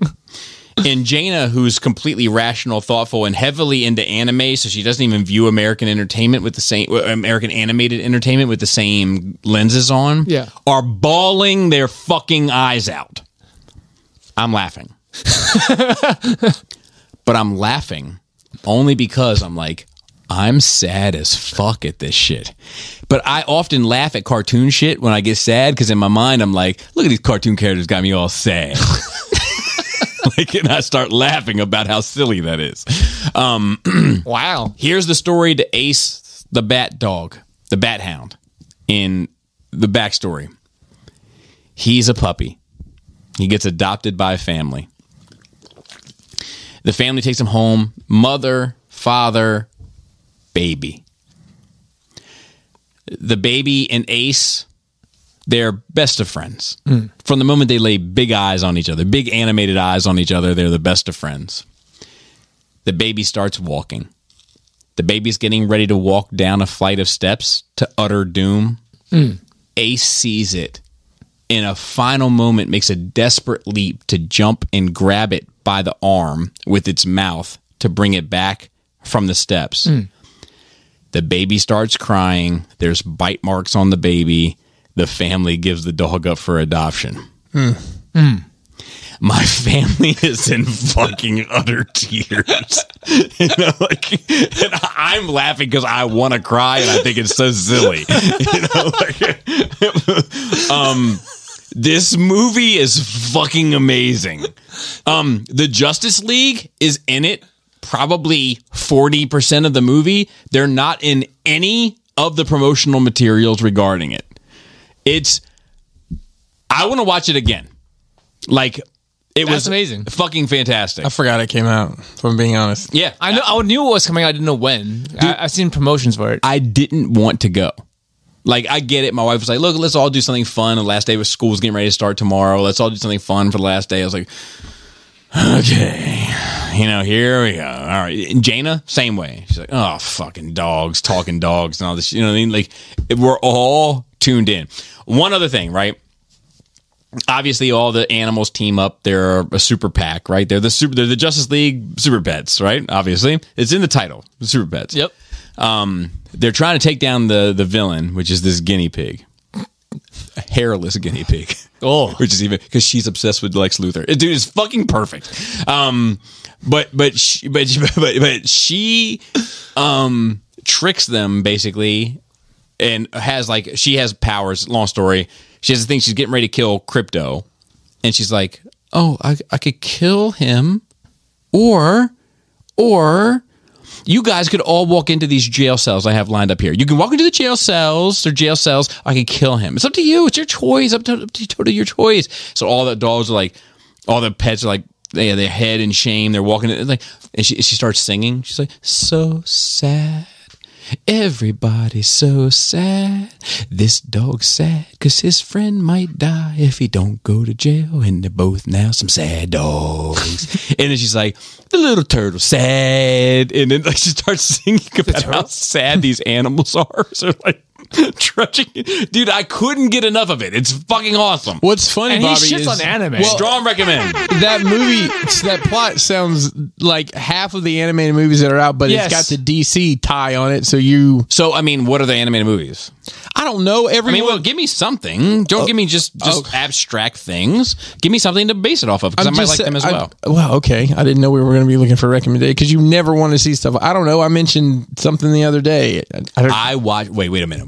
That's not fair. What's not? Because I watch way more recommendations. Way more recommendations that you give, I watch than you watch of what I give. I watched them only circumstantially. And I feel like you and I are at least 50-50 on our recommendations to one another. Hey, well, to be fair, I stopped recommending stuff to you. But I even then I watch the murder people that was on Netflix, like the roommates that get killed or whatever. Yeah, I watched that's that. show. I watched that about the immigrants went to UK. I watch like that's not. Give me some credit. Yeah. Okay. Nobody's not giving you credit here. I just can't pull anything off. I mean, even some older stuff like Megamind. You ever seen Megamind? I love Megamind with Will Ferrell. I mean, it just kind of. I thought that was good. Yeah, I mean, just a lot of the animated stuff. I think you would probably enjoy it if you gave it a chance. But I think I watched most of the American. Yeah, but no, I'm not talking about I don't even know how to say what I'm trying to say. Like I think I watched most of the Pixar-y stuff. There's a lot more of it than you probably realize. That's probably true. That's probably true. Yeah, but I watch a fair amount of it because they watch it. Yeah, that's true. I may not chase it. Right. But I do end up watching it. But the DC stuff probably caught your attention more than if it was Puppy Power, something not Paw Patrol? Probably, but it don't leans, bring that up. But it also leans. Yeah, but it also leans. both of us. It leans into the DC stuff. Like it's trying to. Sure. Bobby, I'm just happy you're happy, dude. I can't tell you. Yeah, like the dogs have made you happy. So that's the last part of my nerd week. So we did end up getting a dog. It's because he canceled Netflix. Yeah, he had to make it for Netflix, but a dog. Yeah, maybe $12 a month versus. It's the principle of things with Bobby, right? I know. So we got a puppy. Hates me. Hates me too. Well, she liked me when I met her. No, she's had a rough couple. I think so. The dog that we got was abandoned by his mother. Like the whole litter. Everybody, all the puppies have been hand fed and held, and so that fucking made me had a soft spot for it because I fucking have an abandoned mother story. I'm kind of all in. And she's very young. I've never had a puppy this young before. Yeah. I was probably too rough with it because it's the size of a cat, so I don't think of it as young as this. Yeah, I just came in. It's like 8 weeks fucking old. Yeah, you walked right up to it. Yeah, I started roughing on his head, and then it got scared. I'm like, oh shit! It's a baby. I was too friendly to the dog. But it doesn't want a whole lot to do with me. It's pretty much only. Oh, maybe it only likes chicks. Maybe because I know my cat much more fond of but chicks. It's also dudes. it's pretty much only interested in Jaina and Laura right now. It'll come up and say hi to me when I come home from work and shit, but then it fucks off. It doesn't really want a whole lot. It'll change to get older. I've been down. Get used to me and you both have cat stink on us, so that probably didn't help anything. But motherfucker's cute as shit. Yeah. Oh yeah, it's puppy, bro. Come on. Cute. It's a good looking fucking dog. I'll be honest, that picture you posted did not lend to it, she being as small as she is. Yeah. Like she's all stretched out. I'm like, damn, that's like a 6-month-old dog. She fits well in, one arm of your hand. Like she's a puppy. It's like a size of a good Chipotle burrito when you double wrap that bitch. So like, oh my God. So like a throw pillow for your average couch. Like I'll show you this. Like the other day when I was watching her. She got up on this and she's not as big as a quarter scale statue. She just went to sleep or laid down on the little throw pillow. You know what I mean? Just had a little sit. She's cute. Yeah. So Amiri, that the kids named her. The kids named her that? Yeah. How did they get that name in their head? I mean, I guess because they're familiar with the records and the brand. The brand. I was hoping for Gina. Yeah. So what's funny is... Did you lean towards Gina at all? No. Gina? So I did mention that, right? So like what's funny is like she's been... Gershon? As dogs do, she's been licking her private parts all week. Yes. And Selena has started calling her vagina face. I love it. I love it. So maybe Gina will just catch on anyways. Every nickname? Yeah. Yeah. But other than that, it's been fine. I'll tell you, like Jaina has really stepped up. I got to be honest. Like I'm proud of her. Like she's really stepped up and like taking care of this dog. She took real good care of my cats. Yeah, I am shocked at how much she has put into this animal, and I've told her, I've expressed it to her. Yeah. But yeah, and that's because you always tell the kids, right? If you want an animal, you better take care of it. And that's 50-50 how that shakes out. But that's good that she's taking care of it. I didn't send this to y'all, but I keep sending people this video. And it's of Butters cleaning his feet. Look at them beans. Those cats chewing their nails too. It's crazy. The other night, they chew them off. They got to clip them. I was actually apparently I was in a, I was celebrating a bit, and I was 3 sheets to the wind, as they say, and we had the dog in the crate in our room currently. But I was like, man, let the dog in the bed. And Laura was like, we're not supposed to let the dog in the bed, and I was like, they ain't supposed to. And I was like, yeah, but you're supposed to have a mother too, and I understand. Like, put that dog in, let get that dog get some love. And that dog's not gonna. Dog hadn't left the bed since, has he? No, actually, Laura's been the firm. She's been the firm hand. It's up to Bobby. That dog's not gonna be trained good at all. But I'll tell you, like, I am also like, I'm trying to take that motherfucker for a walk and shit. Like, she's lazy as hell. Like, it's a baby. I'm taking her for a walk, and she'll just lay down. And I'm like literally like dragging her. Yeah, I've seen those videos. Just dragging her dog. And like she'll get up and she'll just climb up my leg. Like, oh, now you want me to carry you. You don't want me to fucking pet you, but now you want me to carry you home. Okay, I got him.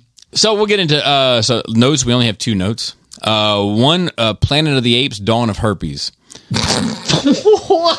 Wow. So a Tasmanian city park monkey enclosure intruder possibly exposed to fatal herpes. Fatal herpes? Holy shit. Wow. It's like monkeypox, but monkey herpes now? Yes. A zoo intruder in... a zoo intruder. A zoo intruder. Think about that's it. Another good title. Zootopia. In Tasmania has exposed themselves to potentially fatal herpes after breaking into a snow monkey enclosure to collect coins from the pond. This story is so wild. It has to be real. I thought he was going to be trying to fuck the monkeys. Authorities have urged the person to seek immediate medical attention to the disease, which can cause blistering pain, muscle aches, respiratory distress, and a bunch of words I can't just... There's a lot of movies that start this way. Yeah. Tasmanian city of something Outbreak. else I can't issued a press release today following a break-in at the city park monkey enclosure on Tuesday night. The tourist hotspot often sees visitors toss coins into the pond, surrounded by the tiny primates.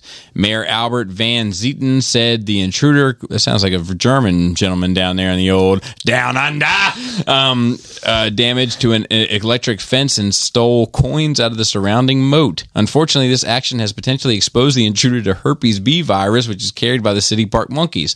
The virus is not considered a risk to the monkeys and exhibits symptoms similar to that of cold sores in humans. However, it is potentially fatal to humans, with more than 30 known deaths recorded worldwide. Only 1 confirmed case of human-to-human transmission, so that's a positive. But what if that's the next wave, right? Fuck right past the monkeypox into monkey herpes, dude. That's what I'm talking about. That was my punchline. I saw today that they're going to rename monkeypox to something else. It's too wild. Is it though? I don't know. I don't care anymore. I've seen dudes start calling their dicks monkeys now because of monkeypox. Oh my god. Oh God. Because before it was the vagina. That was, Yeah. in my day, that was called the monkey. Now it's a fucking free for all out there, Christopher.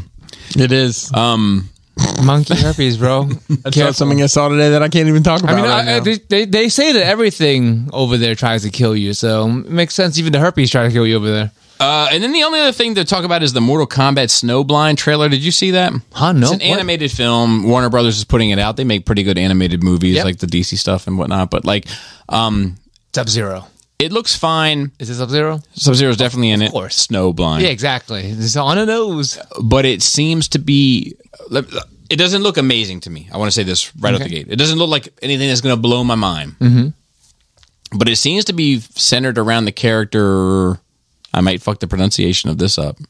Rishi, the blind guy. Oh, okay. I know of the character, but I stopped playing Mortal Kombat when he came out.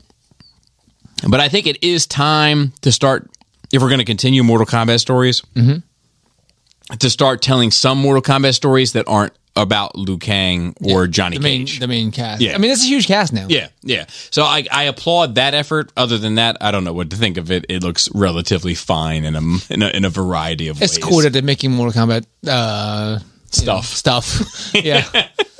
And how much worse can it get than the movies, right? Agreed. So, next bit is just questions. So we'll start at the bottom. Shane G.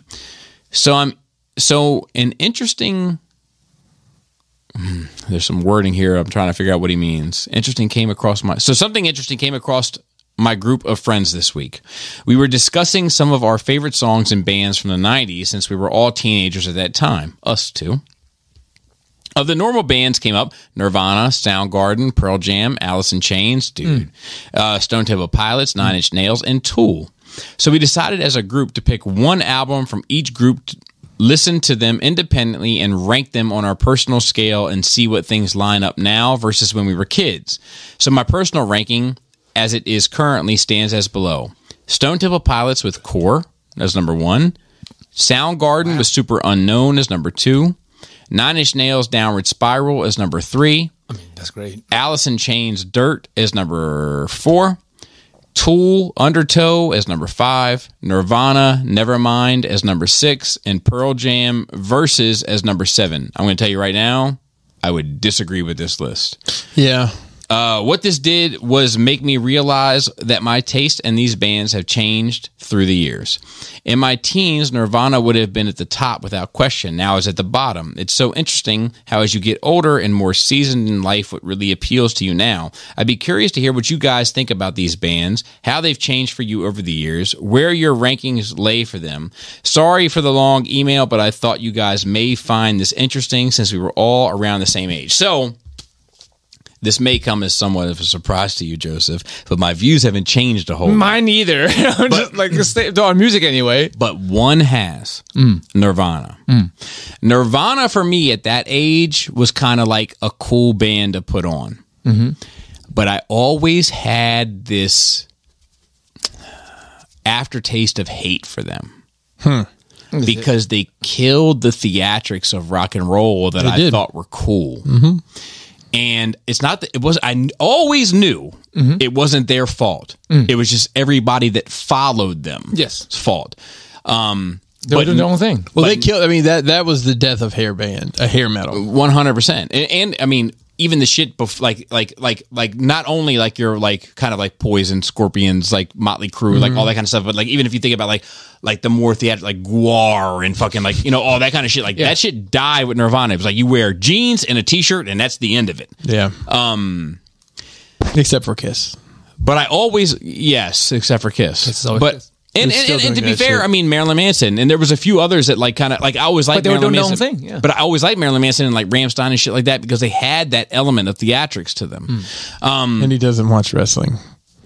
Yeah, I know. And you said something to me one time, and it's fucked with me forever. Oh no, in a good way, just in the sense of it has challenged me. Like I'm that person. If you say something and I don't agree with it, it doesn't mean that I won't chew on that motherfucker for years to come.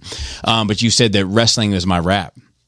Oh, when we were talking at my house that day. Yeah. We never did have that conversation on here. Yeah. But like, I say that to say this is that I always liked Nirvana. I always loved Teen Spirit and Nevermind and that whole bit. I wasn't into their earlier work as much, but in hindsight, I see that album in spite of its like culture changes and can kind of view it more isolated and like it a lot more. Less bias, I guess. Correct. Because at the time I was like, man, I like this, but I hate what it's doing to the scene. Yeah, I can see that. But now I'm like, man, fuck the scene. The scene wasn't strong enough. Yeah. But I mean, obviously. And it will always change. Yeah. Yeah, I mean, it isn't like we regressed back to, I mean, like you said, the lost theatrics. But, Dave Grohl's freaking drum work on those albums is incredible. I mean, he just he's an incredible musician. He is, but specifically the drum work on those albums. Everything, man. Like we just recently talked on here, I believe, about the pockets. Dude, like you want to talk about melodic pockets? Top 3 off my head. Michael Jackson, number 1. Paul McCartney, number 2. Kurt Cobain, number 3.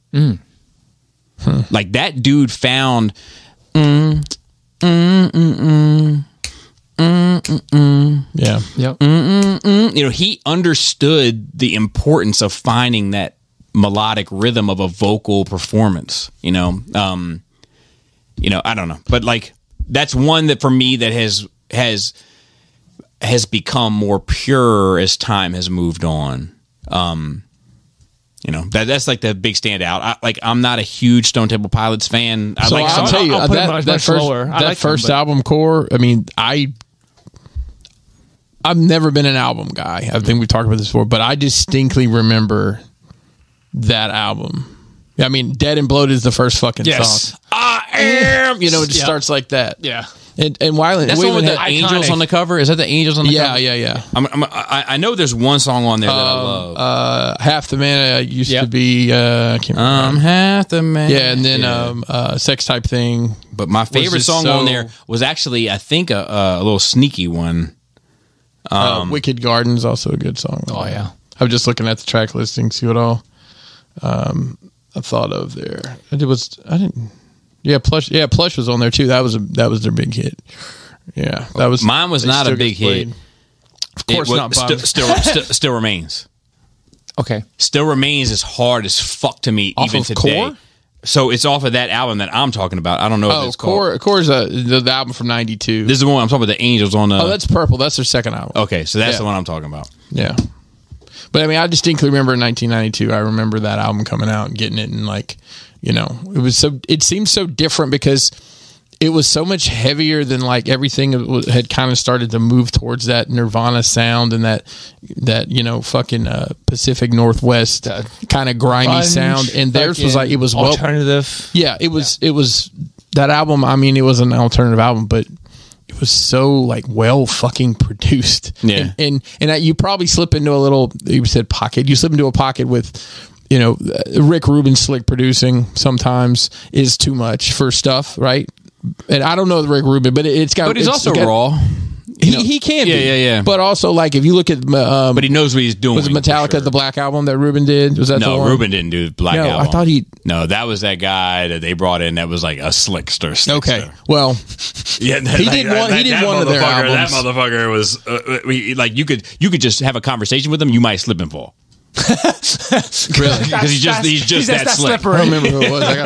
I'll look it up while you're talking. So, what's the key? And I was just thinking of any of those other albums that was there. And I've never been a huge Pearl Jam fan. Me neither, dude. I wouldn't say I'm a big fan, but like I like this stuff more later. Like when they're in the '90s, they were like they were like radio band, but like more into the 2000s. I appreciate Bob Rock. Yeah, that's Bob Rock. Not Bob Ross. No, not Bob Ross. That dude's a saint and a coke fiend. You give me both. Story for another time. Yeah, you've already told us a story. Okay. Sister-in-law, baby cousin Tracy sold him something like that. It was Mario's father. I'm not wrong. From the world. I know. Mario from the world. Anything can happen. You can even sell hardcore drugs to a guy on PBS. Yep. Yep. Yeah. But I'll be honest. Musically, like I I enjoy as my teeth have gotten long, Bobby. I enjoy more music from the 70s and 80s. Like I'll put on a 70s rock just mix sometimes, and like such good. Like Fleetwood Mac is fucking amazing. Favorite Fleetwood Mac song? Oh, it's hard, man. It is hard to pick one. It's I've been alone all these years. I'm so afraid to count the tears. I never like that. What is the name of that shit? Might be that shit. Hold on, we're gonna play it. I don't know. We didn't get flagged last week, by the way. Oh wow, nice. Yeah. We slipped under the radar. You just didn't care about enough about our $13 a month.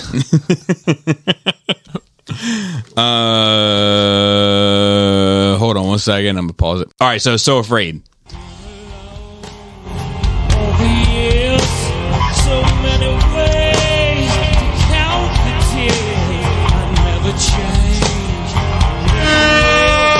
Hold on. So afraid where I'll be.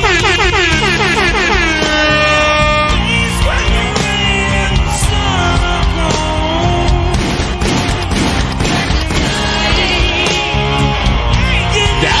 That motherfucker. That 70s rock soul is what's missing. I love the vocal, it is. Bro. And the fact that, I mean, you can, like, those people are, you know, I know they were using 4-tracks and stuff, but there's a lot more of like, we're all in the same fucking room playing this shit together. Man. That magic that, you know, like, I mean, you even boil it down, like, this show didn't fucking work when we were doing it remotely. No, you know, we just had it out. Just keeping the boat afloat. Yeah. And, just you know, I think there's some magic in having people in the same room. That shit is, that's like, I don't know. But yeah, I'm a fan of that stuff too. But I'll tell you, like, for me, for those, like, I mean, Alice in Chains, Wood, Off Dirt, like, Wood still rocks. Like, you know, and I still feel the same way. Like, if I would, could you? Like, yes. And I'll tell you, Alice in Chains doesn't get the props that they deserve for being really at the tip of the spear of that grunge movement, because they didn't pop in the same way that Nirvana popped. But they were at the tip of that spear. They were the ones that were like, look, we're just wearing shirts and jeans, we're just rocking out. But they had a little bit. It was a little bit more of a harder buy-in for them because it wasn't as user-friendly, because they didn't have those melodies that Kurt had. And the Kurt had those like magic melodies that just brought everybody in. Yeah. Downward Spiral, I love. Downward Spiral changed my fucking life. I love that fucking album. I'll never forget it. I was drinking a 40 of fucking Blue Bull in my fucking basement, and I was listening to it, and I was looking through if you remember, the CD of Downward Spiral had the fucking lyrics in them. Yep. And I always didn't like when CDs didn't come with the lyrics, bro. About halfway through, I think it was around The Ruiner, I was like, oh no, this shit is a story. And I'm just halfway through the story of this dude changing. Run it from the top. And that's the first time, you know, I was like 92. I was like 11 years old. That's the first time in my mind that I'd ever considered, not that he was the first to do it, but that I had heard, you know, of a concept album. Yeah. I wasn't privy to fucking Ziggy Stardust and the Spiders of Mars and shit like that. Shit that had come before it that was doing the same thing. This was my first experience. Yeah. It fucking changed me forever. I saw music differently from that night for the rest of my life. Thanks, Trent. Yeah. Jack. I mean, that's one of the few albums I listened to all the way through. I'm not an album guy either. Like, even if there's multiple songs I like on a CD, I would skip through to those like 5 or 6 songs. But that Downward Spiral is one of the few, like, and Justice for All. There's a few albums I listen to. Dude, that's another one. God, but that's the best Metallica album, and fuck anybody who says anything different. Well, depends on the day. No. I'm not having that conversation. Right. But yeah, there's a few albums that I listen to all the way through. But like, so those are special to me. Yeah, I agree. All right, let's continue through. I really just want to listen to the rest of the Fleetwood Macs. I'm so afraid, but we'll continue in spite of that.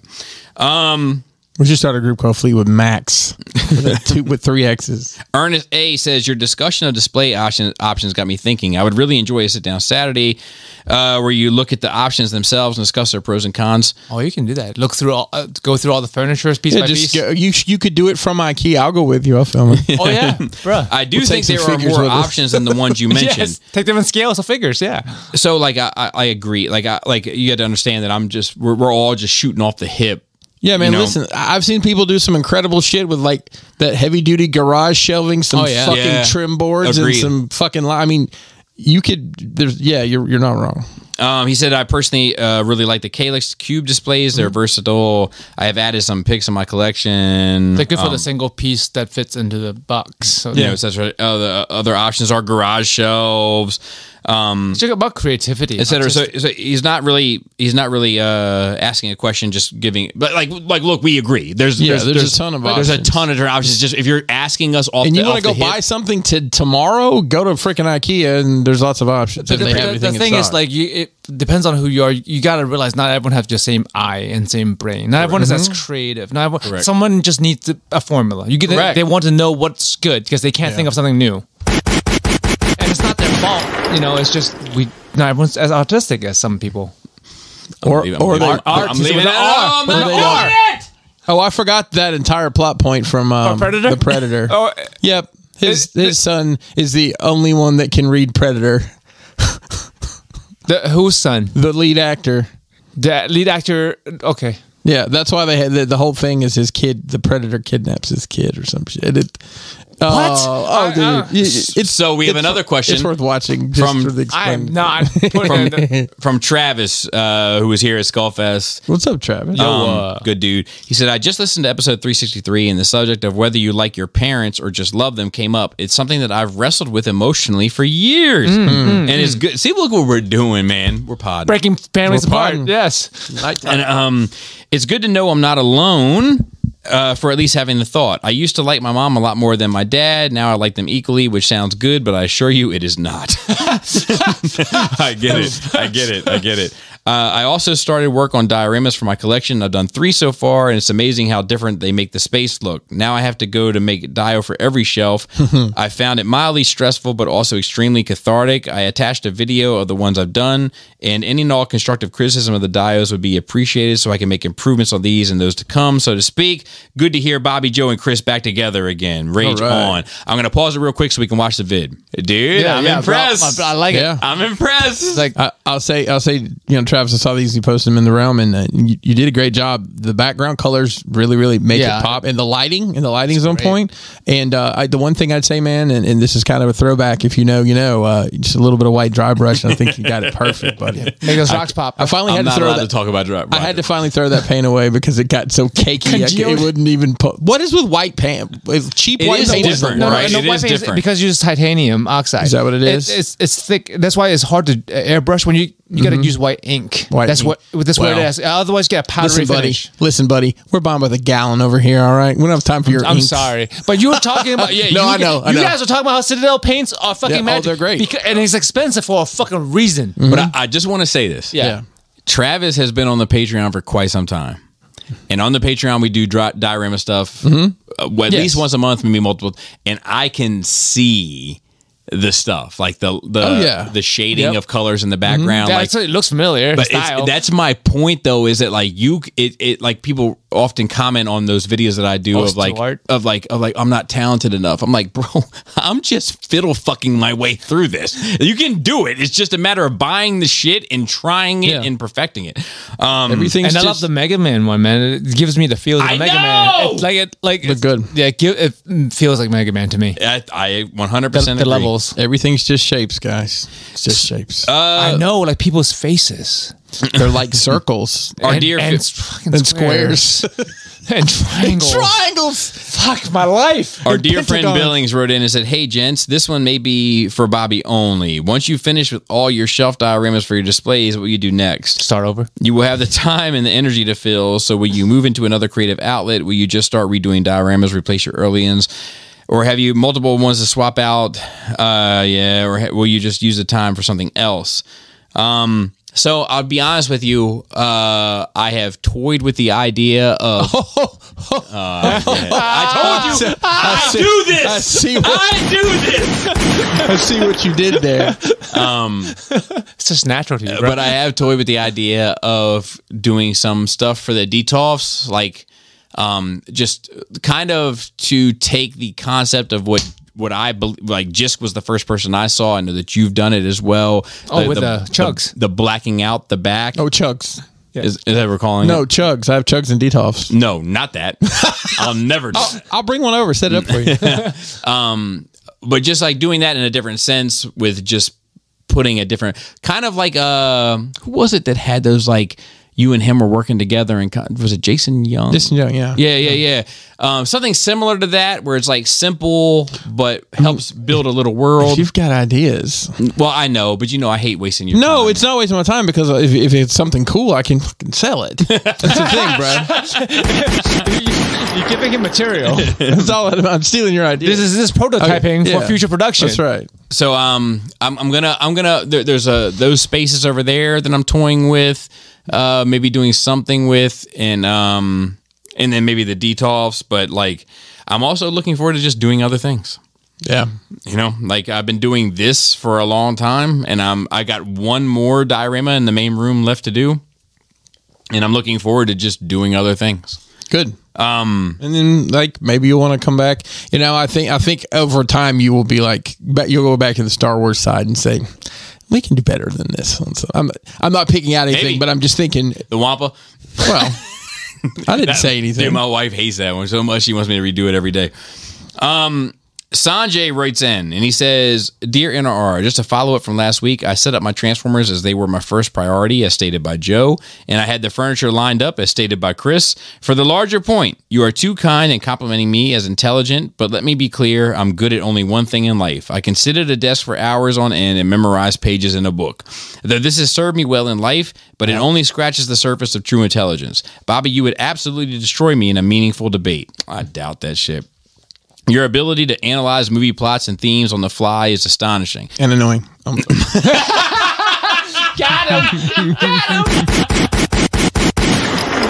I love you, Bobby. I love you too. When you first called Make Toys Quantron empty, I knew your ability to deconstruct things were on another level. I never thought of Transformers in that way until you pointed it out. Look at I'm gonna take a little bit of flowers for myself. I get a little Voss. Furthermore, Chris has amazing spatial intelligence, and Joe has kinetic intelligence. I know if I were to visit Chris's shop, I would lose a finger instantly or bend a joint in the opposite direction in Joe's gym. Sorry for the open love letter. My point is, intelligence has many forms, and we all display one or more aspects. More importantly, we show, acknowledge, and appreciate this in our friends and family. So, look, let me say this. I appreciate the kind words. Yeah, absolutely. I think that when I think of intelligence, let's do some podding for a second. I think that in my life, my intelligence was always compared to academic intelligence. And I've never excelled at academics. I've never excelled at it. I've always been a C student at best and something else at worst. Unless I could schmooze my way through and get an A and a B. But that is a level of intelligence that I know I have, where it taught me that I can talk, I can speak, I can maneuver, I have a social intelligence. And I know that not everybody has it, especially the more Transformer nerds I've met. There's no disrespect, but I know that I have a social intelligence that not everybody has. You're exactly right. And to me, I feel like that's more valuable. But it might be a case of no one values what they have. I got to take a test.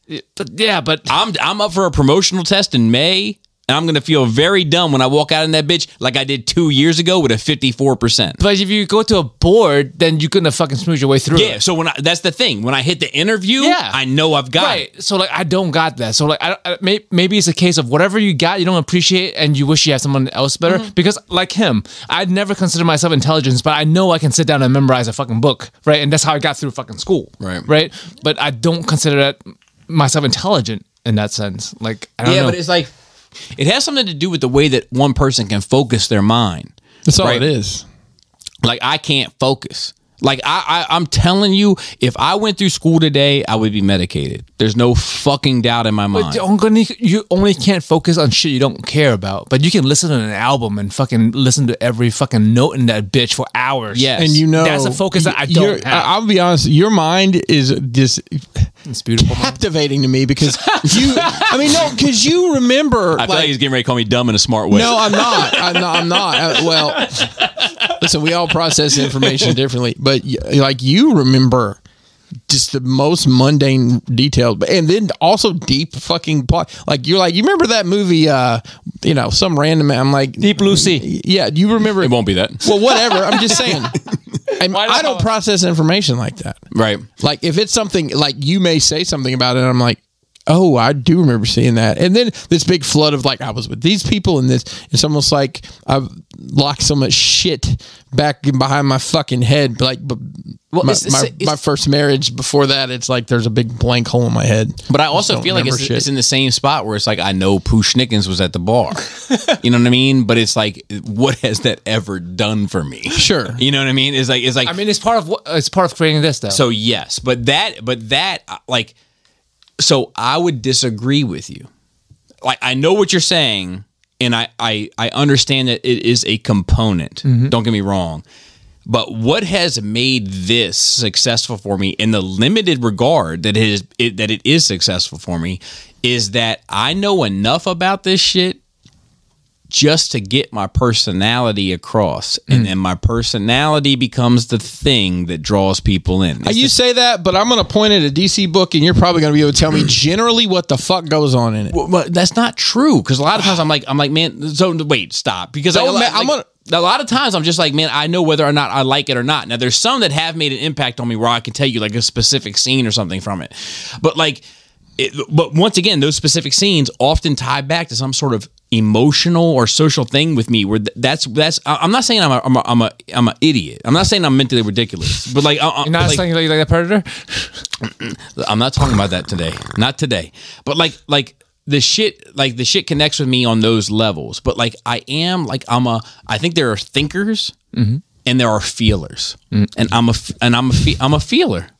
I'm a feeler. That's the same reason why I look at something and I say it's soulless is because that's the way it makes me feel. It's not the way that I think about it.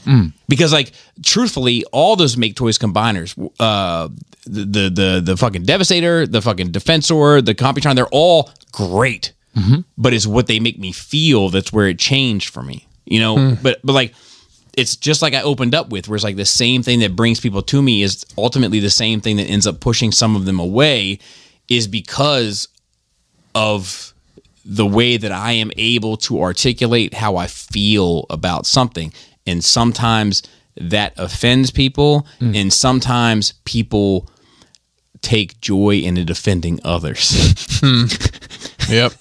You know? I hear you. You know, and it's just being aware of myself. Like, but like I appreciate the con words, and it's not that I think I'm dumb. I just know that I'm not academically strong. I've never been academically strong. I like to get the job that I have Freudian. I get fired tomorrow. I had to take a number of mopping is it's more complicated than it seems. But like I think I had to retake, I would say probably 70% of the written tests. Like you're allowed one retake for each test. I'm surprised at this point that you can't request it to the test verbally, orally. Yeah. So some schools allow that. I know, that's what I'm saying. I know some people that would excel at that, but like, but for me, like your Russian neighbor. But when it came time for the physical test, I never failed one. In spite of other physical challenges that I had, I never failed a physical test. Do they say dare, double dare? I'll take the physical challenge, dude. I want to interview. Is there slime? You know, and I had people, and I had people against me throughout that process. But I had people on my side. Oh, like the other families. Sorry, man. I had people on my side throughout that process too, for the same reasons, because I was able to connect with them in a way that people that were in my training process were not able to connect with people. You know what I mean? Like I know I have that. Like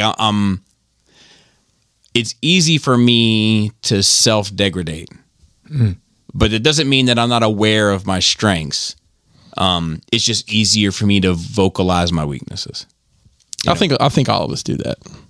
I think all of us. I don't think all people are that way. I'm speaking of present company. Yeah. Okay, so Joe S said, NRR, am I the asshole? I love these. I love it. Hey, NRR crew and associated special guest.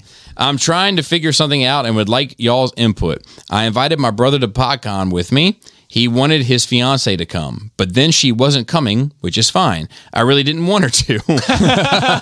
It's nothing personal against her. I like her, but I figured this would be the last time he and I would get to do something like this with just the two of us brothers. Oh, now she wants to come again. They are looking at fostering kids and adopting in the next few years, so they'll be busy with that. Well, they won't be busy. I'm sorry. I'm sorry. What am I supposed to do with that, Joe? He already apologized at the beginning of the show for this. Damn. He warned you like first 5 minutes. They're both very dependent on each other, and it didn't surprise me that he asked her to go. They want to drive, which I don't care, but it kind of makes me worry that I'm going to have to be at their whim of when they want to leave Thursday and come back Sunday. Take your own car, bro. He and I won't be able to hang, and they'll be up each other's butts all weekend. If I tell him politely and tactfully I don't want her to go, I'm sure she'll take it personal, and there is a decent chance that he might not go. If it comes to that, whichever is his decision, I'm kind of to that point. Thoughts? I don't think you're the asshole. You it's can't. It's You fair. can't. It's fucking fair. So I don't think you're an asshole. I think it's fair. Yeah. To have these feelings. Yes. And it's fair to want what you want. I don't think it's selfish to navigate that. But now what? Yeah. I mean, I think just sit on that. There's no way. There's a lose-lose situation. Well, I mean, look, is she gonna go to the dealer room with him? I mean, is she gonna want? There's a lot to do in Nashville. Maybe she's gonna take his brother out of their together. Well, I mean, look, Joe, I don't know the relationship with your brother. Maybe it's like, hey, listen, brother. Listen here, brother. Is this gonna be time for me and you to hang out some, or are you gonna be with Trixie? Deborah. Her name's. We're going with Trixie. Are we going to be with Trixie the whole time? Trixie, or Deborah Trixie. Was Trixie? Trixie, get out of that tree. Was Trixie like the street female dog in Lady and the Tramp that was locked up in the pound? It's definitely a stripper name. I'll go for it. I don't think that's a bad option. For sure. I think that solves the weekend. The name Deborah Trixie? No. Your suggestion. Okay. But I have another thing to add. Okay. I would say this. Either way, I'm looking forward to seeing you, Joe. Yeah. Well, I would say this. Call him up, talk to him, and be like, look, I know that your fiance is coming. There's Joe S. You cannot tell him not to bring her out. No, you definitely can't. That's off the table. That shit That's is off the long table. gone. Or maybe it's all that shit is long gone. Hey, I just want to make sure you and I'll have some time to hang out. Which is what you just said, and I agree. Right. And I agree with that. I agree with that. You can't tell her to not come. I agree with that. But on you top can't of even that, say you'd rather her not come. You can't even say that. Correct. That shit's off the table now. I'm looking forward. But this is what I would say. I thought that maybe this would be a trip for us, but that's cool. Hopefully we can have some time to hang out while we're there. Mm-hmm. Before you guys, did he say fiance? Something. He said fiance. Yeah, so before you guys get married, would it be cool if you and I could get a weekend together and go do something, just you and I? Just start a different weekend. Laying down the groundwork now for a trip for you two together for just a weekend. Doesn't have to be nerd related. Just, hit casinos, I don't know what it's like wherever you're at, but do whatever you like people do. Four-wheeling. Paintballs. Them wild ass Virginia casinos. But just do something like, could we line something up for you and I? Like, this BotCon shit, Joe, I got bad news for you. This shit is already forfeit. Yep. Hopefully, like Chris said, you can have some quality time there together. Now, make him aware that you thought this could have been that, but you're okay with where it is as long as you and him could get a moment together, and then ask him, can we set up something for, plan the next thing? Yeah. Make a point now based on this to plan for the next thing. Is my suggestion. No representation is made that the quality of relationship advice provided by Nerd Rage Radio is greater than the quality of the advice performed or given by any morning radio show host. Correct. Look at Bobby fucking demonstrating his emotional and social fucking intelligence. And then he negated all that by hitting his vape. So so Ill Will, who has started a YouTube channel, Willy Wham, Whammo. Oh man, so shout out to Willy Whammo. It was all in the ETR chat. Yeah. He said, a few months ago I finished Yu Yu Hakusho. Yu Hakusho. And the ending broke my heart. Which ending? The good one or the like dragged on one? Probably I'll let you know what he says about it. Yasuki not winning his big final battle. Wait a minute, hang on a sec. Did he address this to us or did he say to Joe specifically? Question for Joe. Okay, thank you. Yasuki not winning his big battle and not marrying Kaiko. I believe what he means is Geico, and they offer great car insurance. Really didn't seem right to me. My question for you is, if you got to change the ending of Yu Yu Hakusho, how would you do it? And do you recommend any shows that are similar to Yu Yu Hakusho? Peace, Willy Whammo. Similar is hard to say because it's like, I don't know by which do you mean? What do you mean by genre? Do you mean, specifically? Yeah, which genre even? You're talking about shonens? Because all shonens are that. Or are you talking about specifically isekai kind of thing? Or Joe, I'm gonna let you dictate it. Like, just have your way with it. Right, but I don't know how to recommend. It's someone asking you, recommend me a good movie. It's like, what kind of movie? Right. So, I mean, I obviously, there's tons of anime recommendations. How would you classify this? Because he seems to like this one, just not the ending. But it can be classified as a battle anime. It can be classified as a shonen, which is like a young men, basically, is what it means. So give one of each. I don't know what he hasn't seen, but we're going to the ending. I can give an input. He can right back next week. I wouldn't change ending. I wouldn't change endings to most things unless I find them specifically flawed in the way that like it's disingenuous, like Naruto. I'm okay with endings not being what I want them to be. I'm okay with endings where people don't end up where I want them to be.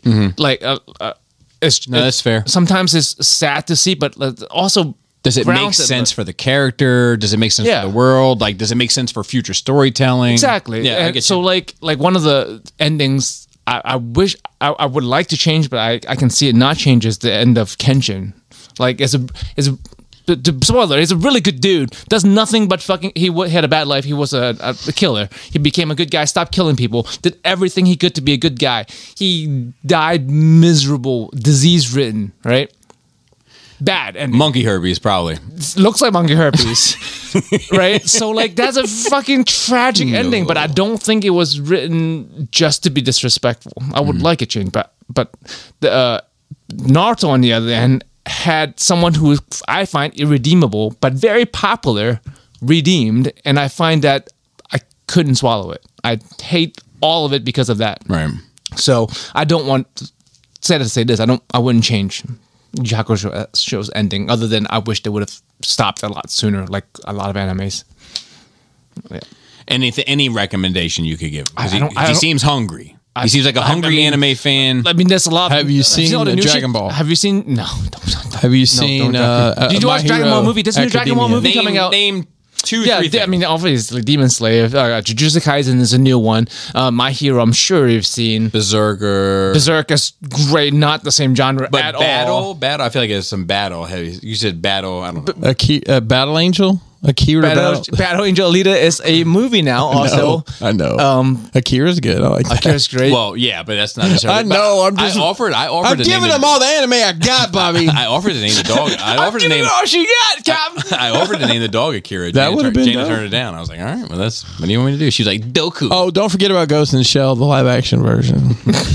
We watched that. I know. We had to watch that. Thanks. And then so we watch Great Wall, brought to you by Posse, just like Great Wall. If you want to fine tune, apparently Joe needs more information. I thought. What you like about it specifically? What genre do you consider it? And then I can tell you more. And I also don't know what you haven't seen. I like Agretsuko. Agretsuko, that's great. It's hilarious. So, Chris W. writes in and says, "What's up, boys? I'm sure you have covered this topic in some regards on your channel, but what are all your opinions on non-transforming Transformers? As a collector that values the figure's look while being displayed, a figure having a transformation does not bother me, especially if the sculpt is better off with extra kibble car parts hanging off. It probably doesn't hurt that I collect other non-transforming figures as well. However, I always see people in the Facebook groups commenting stuff like, won't buy because it doesn't transform, Yep, or that's not me. a transformer if it doesn't transform. That's me. That shit drives me crazy because clearly they have never handled one of these figures, and it just seems like a lazy and not well thought out response. No, that's not true. For example, the 3-0 BB Movie Prime is a great example of an amazing sculpt that looks fantastic on a display shelf, and I can't help but think that these people are missing out on only because they wanted to turn into a truck. Not to mention some third-party TFs have nightmare transformations that aren't fun to begin with. I'm curious as to what your takes on are. P.S. Bobby, I hate to tell you that Joe was completely right. It's funny because now Joe is your enemy on this question, my friend. You're completely wrong on this. That's completely a valid reason. Look how the turntables have turned about the PlayStation debate on last week's episode. So, I have input on this. Surprisingly enough, as you know, as a collector of Transformers, Chugs and Detoffs hashtag. I need a new sound pad. Maybe this one will do. I was going to put him. You have more buttons. You just don't want to flip them. What we need is the Price is Right losing noise. I have picked up the MDLX30. Is that a drug? Optimus and Bumblebee. Oh, no kidding. Yep. And I enjoy the hell out of them. They're great. They're great. Yep. Jose played with them this weekend. Jose tried to buy them off of people. He's like, why don't you just sell me these? I don't have to chase them down. I enjoy the hell out sell of them. You're going to sell them at some point. You might as well sell them to friends and fan price, bro. I don't like the Megatron that they're putting out. Because I know they can't make the one I probably want, but I mean, I don't have a problem with it because guess what? I mean, Bobby, how are yours displayed out there? I'm just curious. Are they in robot mode? With the exception of the Dinobots. So if the few and far between missing things, like if somebody made the headmasters that are missing and they didn't transform, but they had the aesthetic, would you be fine with that to fill your shelf? 100%. I'm really fine with. But it's been fine for a while with non-transforming figures. My thought is just as long as you are upfront about what it is, and I get to make the choice as the consumer, I'm 100% good. You bring up a good point. I mean, what if somebody bought this Optimus that I'm talking about, this MDLX or whatever, and they get it and they're like, it doesn't transform? Oh, man. Yeah. And I'll be honest, I didn't look at the package, but I might want to look at it and see, does it say a non-transforming action figure on it? Or look on whatever store you're buying it from and look through the pictures and you're like, oh, there's no truck on this bitch. Yeah. Yeah. There is some Grimlock. There's some like non-transforming, I believe, Grimlock coming. It's super stylized. You'll never believe who sent me the picture of it, but Robert D. I was looking at it and I was like, oh, this looks fine. This looks fine. And then I believe, if memory serves, memory is not 100% up here, Joe. He said, well, it's non-transforming. And I was like, ooh, now it doesn't look as fine. Because my expectations are different if it doesn't transform. You have to sacrifice something for transformation. Yes. Right? It better be on the fucking money. Yeah. It better look great and it better should have some, articulation. And vice versa. If it does transform, I'm willing to accept some sacrifices for the transformation. Yeah. But I don't have a hard set rule for either as long as it's not trying to sell you something it's not. That was my biggest issue with that it was a Shockwave that was intended to be a Bumblebee movie Shockwave from the first 5 minutes, but it did transform. Okay, but it was shit. Okay, but it was trying to be a 3-0 Shockwave. But the added gimmick was that this is a 3-0 Shockwave, but it can also transform. But you're now lying to me because it doesn't do the 3-0 stuff as well. It just does this extra thing better. Yeah.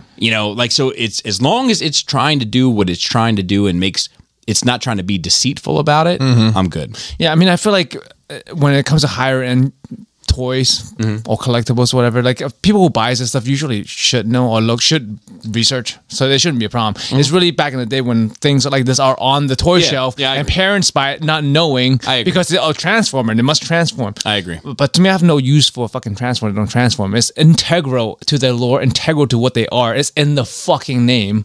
And not only transformers, any fucking robot that there's depicted to be not a super robot, not like just magical robots, basically. Right. They're depicted to transform. I don't care for a non-transforming version of it. I would never buy a fucking Zeta Gundam that doesn't transform, ever.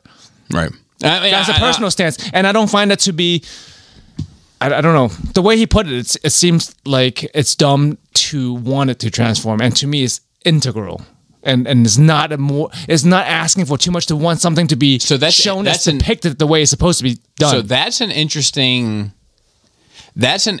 point, because if you don't say anything, my assumption is that it transforms. Right. So that is an interesting point. Why would you assume otherwise?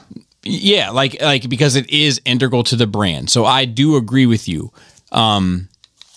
My caveat to that is once I know it doesn't, then I'm able to make a rational decision based on that. Well, I am not. I'm a hard stance. I have no use for fucking non-transforming transformer statues. I saw your transformer display recently. Oh yeah, when I was looking for the Bashojos. It's trash, right? No. It may be. I didn't look at it through those lenses just because like.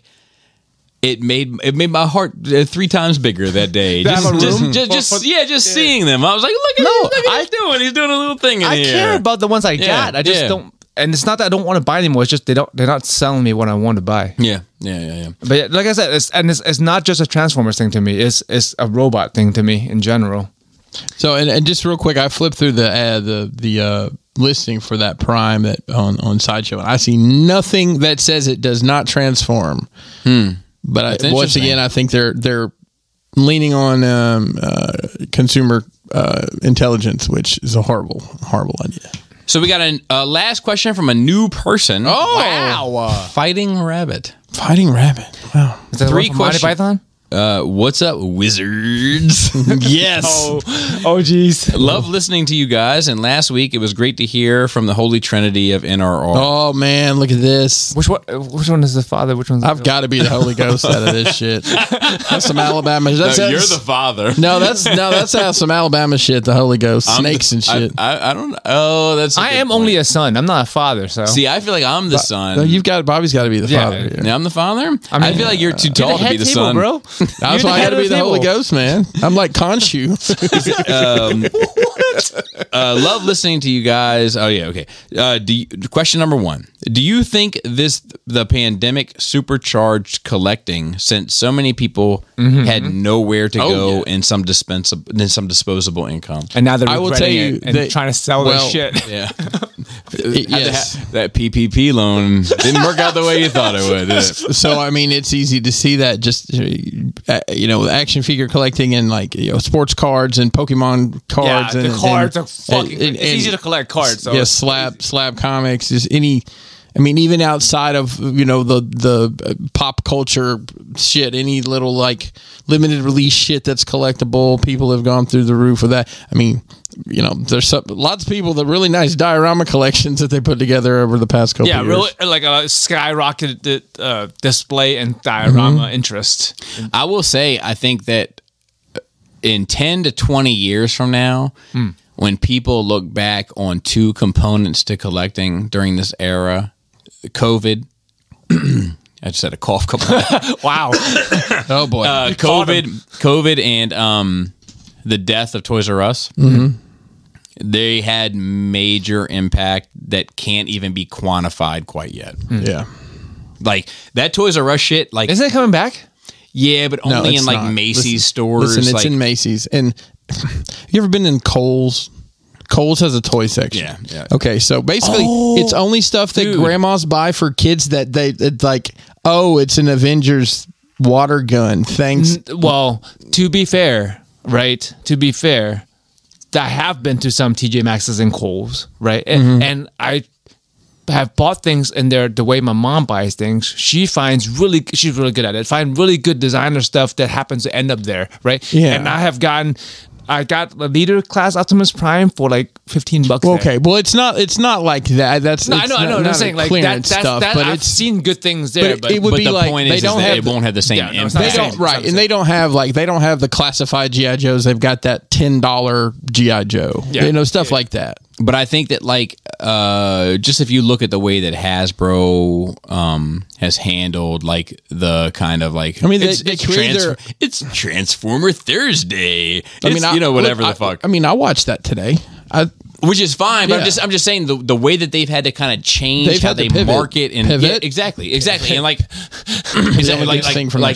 the moving from the Metroplex at the bottom shelf for $100 to $150 to the Hasbro HasLab, what you call it, for $300. Like all that shit is connected. It is. I mean, listen, they went, and a lot of companies are doing it. They've gone direct to consumer. They're not. They have their own. Nike's another great example. They pulled a ton of product out of other Foot Locker and Champs and stuff, and they're doing a direct to consumer. And Hasbro's doing the same thing with Pulse. If they get their fucking shit together, I'd probably order more from them. Yeah, because I normally just order from 2 or 3 places, and that's one of them. And it definitely has changed everything. Second question: is there a villain that you kind of think, hey, he's kind of got a point, or just a favorite villain? Mine would be Agent Smith. Oh yeah, Agent Smith from Matrix. Your favorite, Mr. Anderson. Dude, my boss's last name is that. I say that to him often. I have 2. I know you have one that I know Thanos is one of yours. Yeah, I don't think he's a villain though. So. From Marvel Cinematic Universe. Yeah, but that's one of my favorite disputes between you and I, because for me, you have a very specific thing. Yeah, I 100% agree with you until one line, and then I'm like, man, it's this line that I err on the side of villain. But like, it's just like that's just an interesting philosophical discussion about a character, for me, like Magneto, Magneto's got a point. Like I understand. He went too far. Like, yes, he went reverse racist. Exactly. But I understand the perspective of coming from this environment and then feeling like you've superseded something, and then trying, but in a smaller number, and the idea of like we have to get them before they get us, because it. Like, I wish it wasn't this way, but it's this time and time again they've shown it to be this way. Yeah. I get that. And then, dude, it's Joker from Dark Knight, man. That's on my list too. Yeah, like that. It's a good Joker. It's that like people are only as good as the world allows them to be. Because that's how I feel too, man. So I really fucking. I mean, the barges, the scene in the barges, that tells the whole story. Yeah, they're the winners of that movie. Because Batman's not 100% convinced that they're going to go that way. Yeah. Joker's 100% convinced that they will not go that way. Like, they're the true heroes of that movie. And everybody kind of loses their heroic, which is what makes that fucking movie so fucking good, is everybody does terrible things it's the Joker's plan, really, right, to achieve the greater goal. They all Harvey steps out, Batman steps out, Gordon steps out, everybody steps out of their heroic. Debo steps out. Yeah, steps to kind of they do terrible things for the greater good. The only people that don't are the normal everyday people that just decide to make a sacrifice. Yeah. And I mean it's so good. I mean, it makes me think of real life, because that's the kind of shit I think about. And like I can go either way, man. Like because I'm a pessimist, I would say it won't work out like that in real life. It's one of those boats getting blown up, right? Yeah. But like I can't say that one with 100% certainty. It depends who's on that boat and what day. That's the beauty of it, right? I can't pin it down to one movie, but as we continue to get more and more content, I think Vader, man. It's like, nah, fuck that guy. Well, no, I want to at least hear this out, because I think he just got manipulated. He got. At some point, you take responsibility for your actions. I'm not saying he shouldn't take responsibility for his actions. So you don't think that he's right or that he had the right plan. You just think that he's kind of a victim of it. I think he's a victim of it. That's fair. I think that's fair. I mean, listen, did he do some horrible things on his own? I'm sure he did. He killed Yinglings, bro. Yeah, that's right. Yinglings. Just like dust mites on a Monday night. I just saw something recently that was like, it was like, what do you think about children? Fuck, it's funnier than what I'm saying. It's funnier than what I'm saying, but it was like a meme, and it was like, what do you think about children? And Obi-Wan was like, he had some line about like, like they're the future, they're the such and such, and then Anakin was like, lasers killed them, I think. Lasers Oh killed yeah. Anyway, it was better than what I said. And then lastly, pick a cartoon from your childhood that you'd like to see made into a movie. He said hashtag where's Bionic 6. Bionic. Wow, you 6. just aged yourself, bro. You're young. I think the one, man, like the one that needs it, like the one that is He-Man, and it needs it in a very like they need to see past the camp. Like you need to do. It's hard. I mean, are you talking about like a Conan the Barbarian style? Yes, or like gritty. Yes, Conan the Barbarian mixed with Star Wars, mixed with mixed with Lord of the Rings. Yeah, and like make Let's it write like it, Bobby. a true fantasy, like other world where these are the rules of the world. Like you think Mythic Legions against toy license? Yeah, probably, for better or worse. But like I think that's the 80s cartoon that I'm like, man, that's the one that was big, that hasn't quite got the modern shot. G.I. Joe got the modern shot, and we can debate. Yeah, Mostly.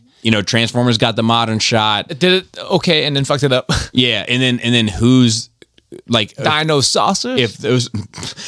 Dino Sausage. You would Joe. Jason the Wheeled Warrior. But like, we got a lot of comments about them on that video. But like, who like that? Like, I mean, He-Man would be number 3, right? Like, wouldn't they, or would they not? Like Transformers, G.I. Joe, He-Man. I feel like. Yeah, I mean, I think most episodes. Turtles did it good. Turtles did it great. Yeah. And actually, I could argue that Turtles did it great twice. Yeah, no, I think so. Okay, all right. Wow, Super Shredder, bro. Yeah, that one, like, so like the second one got a little weird. I like Super Shredder. Don't fuck with me. But shout out to so to be fair, the second one of both got it a little weird. But what I'm saying is like the 1990 Turtles film is fucking perfect. Yeah, it still holds up. Splinter. It doesn't get brought up enough as one of the great like cartoon. I know it gets super overlooked because it's old. Yeah, I think it's part of the reason the people aren't exposed to it. I can't sleep down here. Is he claustrophobic? I never even looked at another dude. You can't do that. You can't do that. God. You can't do that right now, right? I mean, it's so insane.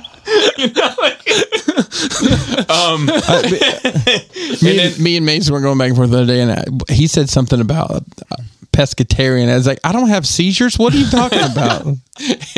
And then, but then I liked the first Michael Bay Turtles. Yeah, I do too. I do too. The second one gets off. It's okay. It's okay, but it's similar. It's funny that it's similar to Secret of the Ooze for me. So it's funny that turtles are the most like alien right thing. Yeah, but they're done the best in the live action version. I agree. Like you think G.I. Joe would be easier? Agreed. You know what I want? I want a gritty, realistic Inspector Gadget movie. Like they took, like they took, they have no, come do like Christopher Nolan, give Christopher Nolan like a dark that like they did this to this dude, right? He's a 70s detective and Scorsese does it. Yes, but he's got all this shit that comes out of his head, but he doesn't have to say go Gadget. Oh, because he Dick. It was like a subsidiary to Watergate. These experiments that were run on the like tie it back to Nixon, tie it back to like make it fucked up. Who plays Inspector Gadget? Matthew Broderick. Not again. To keep it canonical, no. I was thinking somebody a little grittier than Matthew Broderick. Clive Owen. I'm good with that. What's that up? would work. Children of Men, Clive Owen. I'm good with that. Okay, who plays Penny? Who plays the niece? Yeah, no, I know who she is. How old is she? Yeah, that's the thing. I don't know. Like, maybe 12 to 15, I'd say. I don't know any actors. I'm like Kirsten Dunst from Interview with the Vampire Times. let's pretend Stranger Things. The only child actress I know right now. Let's pretend she's 21, so anyone up to 45 could play her. 11 from. Yeah, that's okay. She would play that. And then I think she's older now, though. What about Dr. Claw? Still okay with it. Dr. Claw? Would we see CG, Dr. Claw? Would we ever see him? We'll get Butters to play the cat. Who's got a good hand? Whatchamacall? Fox Mulder does. There you go. What? You're digging in the crates here, bro. What's his name in real life? David Duchovny? He was a hand model in Zoolander. Right? Dude, I don't know why that came out. I don't think we're gonna get anything. What is this? A school for ants? Dude, I love that. I just referenced that recently. My answer is, though, I think it doesn't need it, and I think it's already done. It would be Gundam, right? Because it is a cartoon from my childhood. But they have many great animated movies. I would love to see a live action Gundam. I would love to see a live action Gundam because I can't believe they haven't done one. Right. But I'm kind of afraid for them to Exactly. Because they do the animation great. What about if they did a Robotech though? Oh, Macross. No, just Robotech. Tasty taint. Come on now. Come on, Labias. But it would bring it to, not that it's not mainstream. Gundam, I think, is pretty fucking mainstream, right? But it would bring it more into the Western mainstream audience to have a live action. Agreed. We have fucking 1/1 scale, multiple 1/1 scale Gundams now. IRL. Like, come on, man. I wouldn't mind a mask also. I'm just gonna put it out there. Like a new one? Like a Mobile Armor Strike Command. Oh, I thought you meant for your face. Hey, what do you still have mine because I do have it. You need it back? I'll bring it back to you. He only has the two. I need to get some OxyClean for it, bro. I'm gonna be honest. Hey, what about speaking of masks? What about Ramen Toys and third-party mask stuff? Have you seen it? Yeah, dude, that Gloria. Oh, what is that? The Gloria. Is that is that the Camaro? So I don't know cars.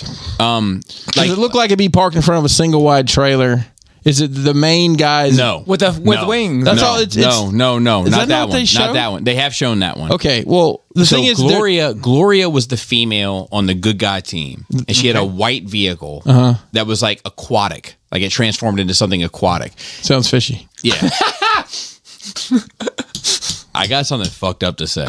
Sweater under the rug. I'm gonna save it. It's too fucked up. I'm gonna save it for when we get off here. All right. But remind me. I'll remind you.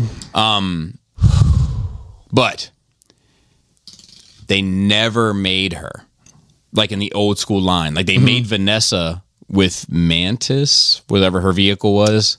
Like they made a Gloria years later, and Dennis, my friend Dennis from Germany, like it was like in abundance over there. Apparently, it was like fuck all over here. You couldn't find it. They shipped them over there, and they didn't ship them over here. He got one and like refurbed it and sent it to me. Oh, nice. But even that one, which I'm ever grateful for, is not like the cartoon one. Yeah, so that's what they're putting out, and they're making one. What's wrong with it? Nothing. No, well, I mean like the original one.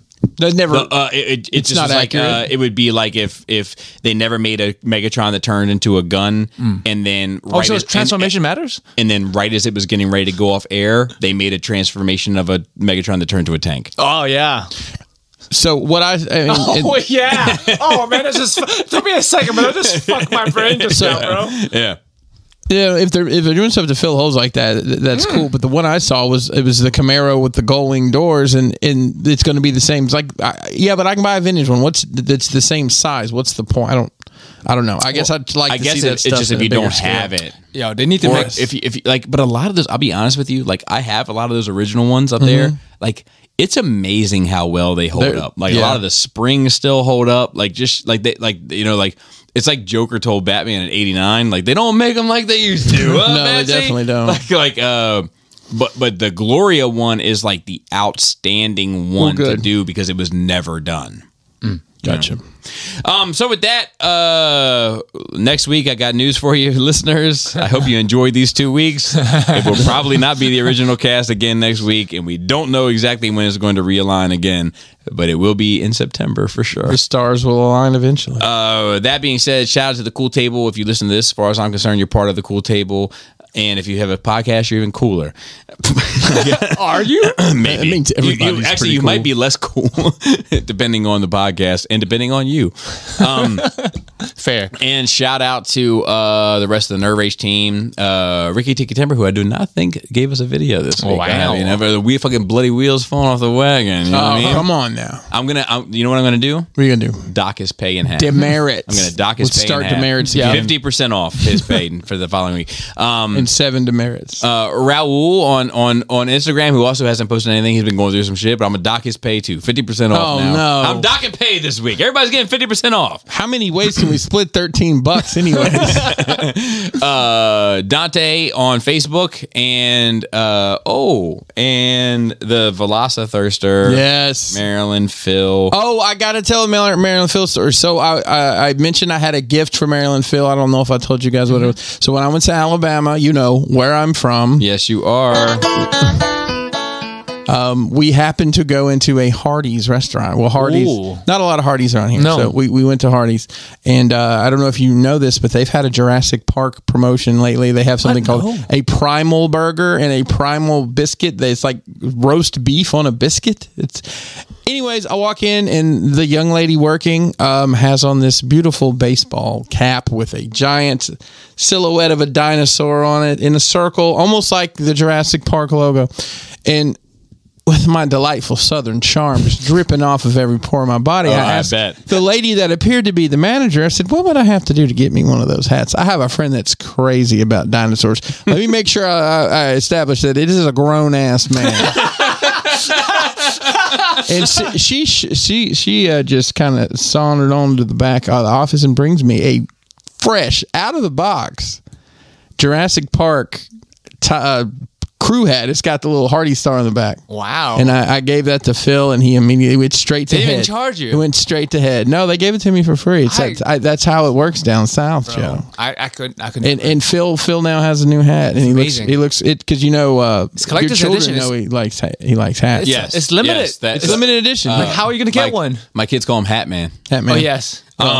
So Nick, Your kid also said I'm black. that's true. Should I tell that story real quick? As we're getting out of here, most people have already logged off. That would be Yes, it's safe. it's safe space now. If they've made it to here, man, this is not the worst thing. A conversation came up about racist organizations. I can't remember which one it was. It could have been neo-Nazis. They are the It could same. have been Ku Klux Klan. You pick your poison. And I think either I or my wife or Jana said, yeah, it's just a racist group. And the baby said, what's racist? And I was like, it's when like, That's great that she doesn't know. yeah. And I was like, it's like when you don't like people don't like black people. These people may not like black people.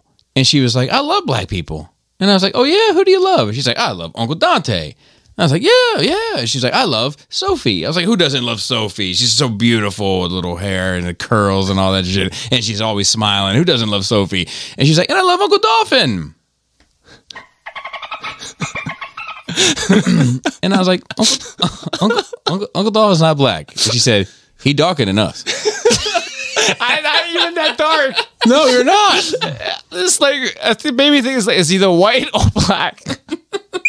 To some Do you extremists. teach her what Asians are? Well, I mean, she's 6, and she has like the fucking attention span of a fucking goldfish. It's amazing though. I think that's great. But She doesn't see. She really doesn't see. she color. doesn't see it. That's Dude, fucking beautiful. I've always been amazed with my kids and that shit. Like even like stuff like almost like social experiments. I'll never forget Jana was like in. I'm gonna say some racist shit here. Forgive me. I'm not racist. It's just easier to paint the picture. But she was in class like in kindergarten. I only had one kid at the time. Yeah. And she's like. Oh, I love everybody in my class. They're so fun. They're so cool. I'm like, oh, who's in your class? She's like, oh, Nicole's in my class. I was like, oh, okay. Matt's in my class. Oh, how's he, Matt? Oh, he's fine. Tyrone's in my class. I'm like, oh yeah. How would you describe Tyrone? Out of curiosity, right? Yeah. And she's like, he usually wears an orange shirt. And I was like, great. that's fucking dope. Yeah. Like That's the natural thing. Yes. No, does he wear an orange shirt because he wanders in the traffic a lot? Is that why his mom makes him wear it? All right, so Nick's a pixie.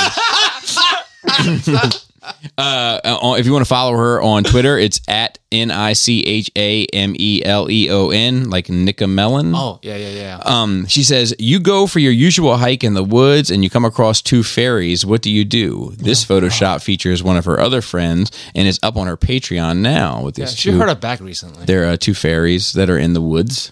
Well, All the best to her. the Velocithirster From replied, Australia. asked to taste their pixie dust. Wow. Oh, wow. Joe, are you familiar with this cosplayer? Oh yeah. She was She's doing pretty big time? She was doing I don't know. in the community.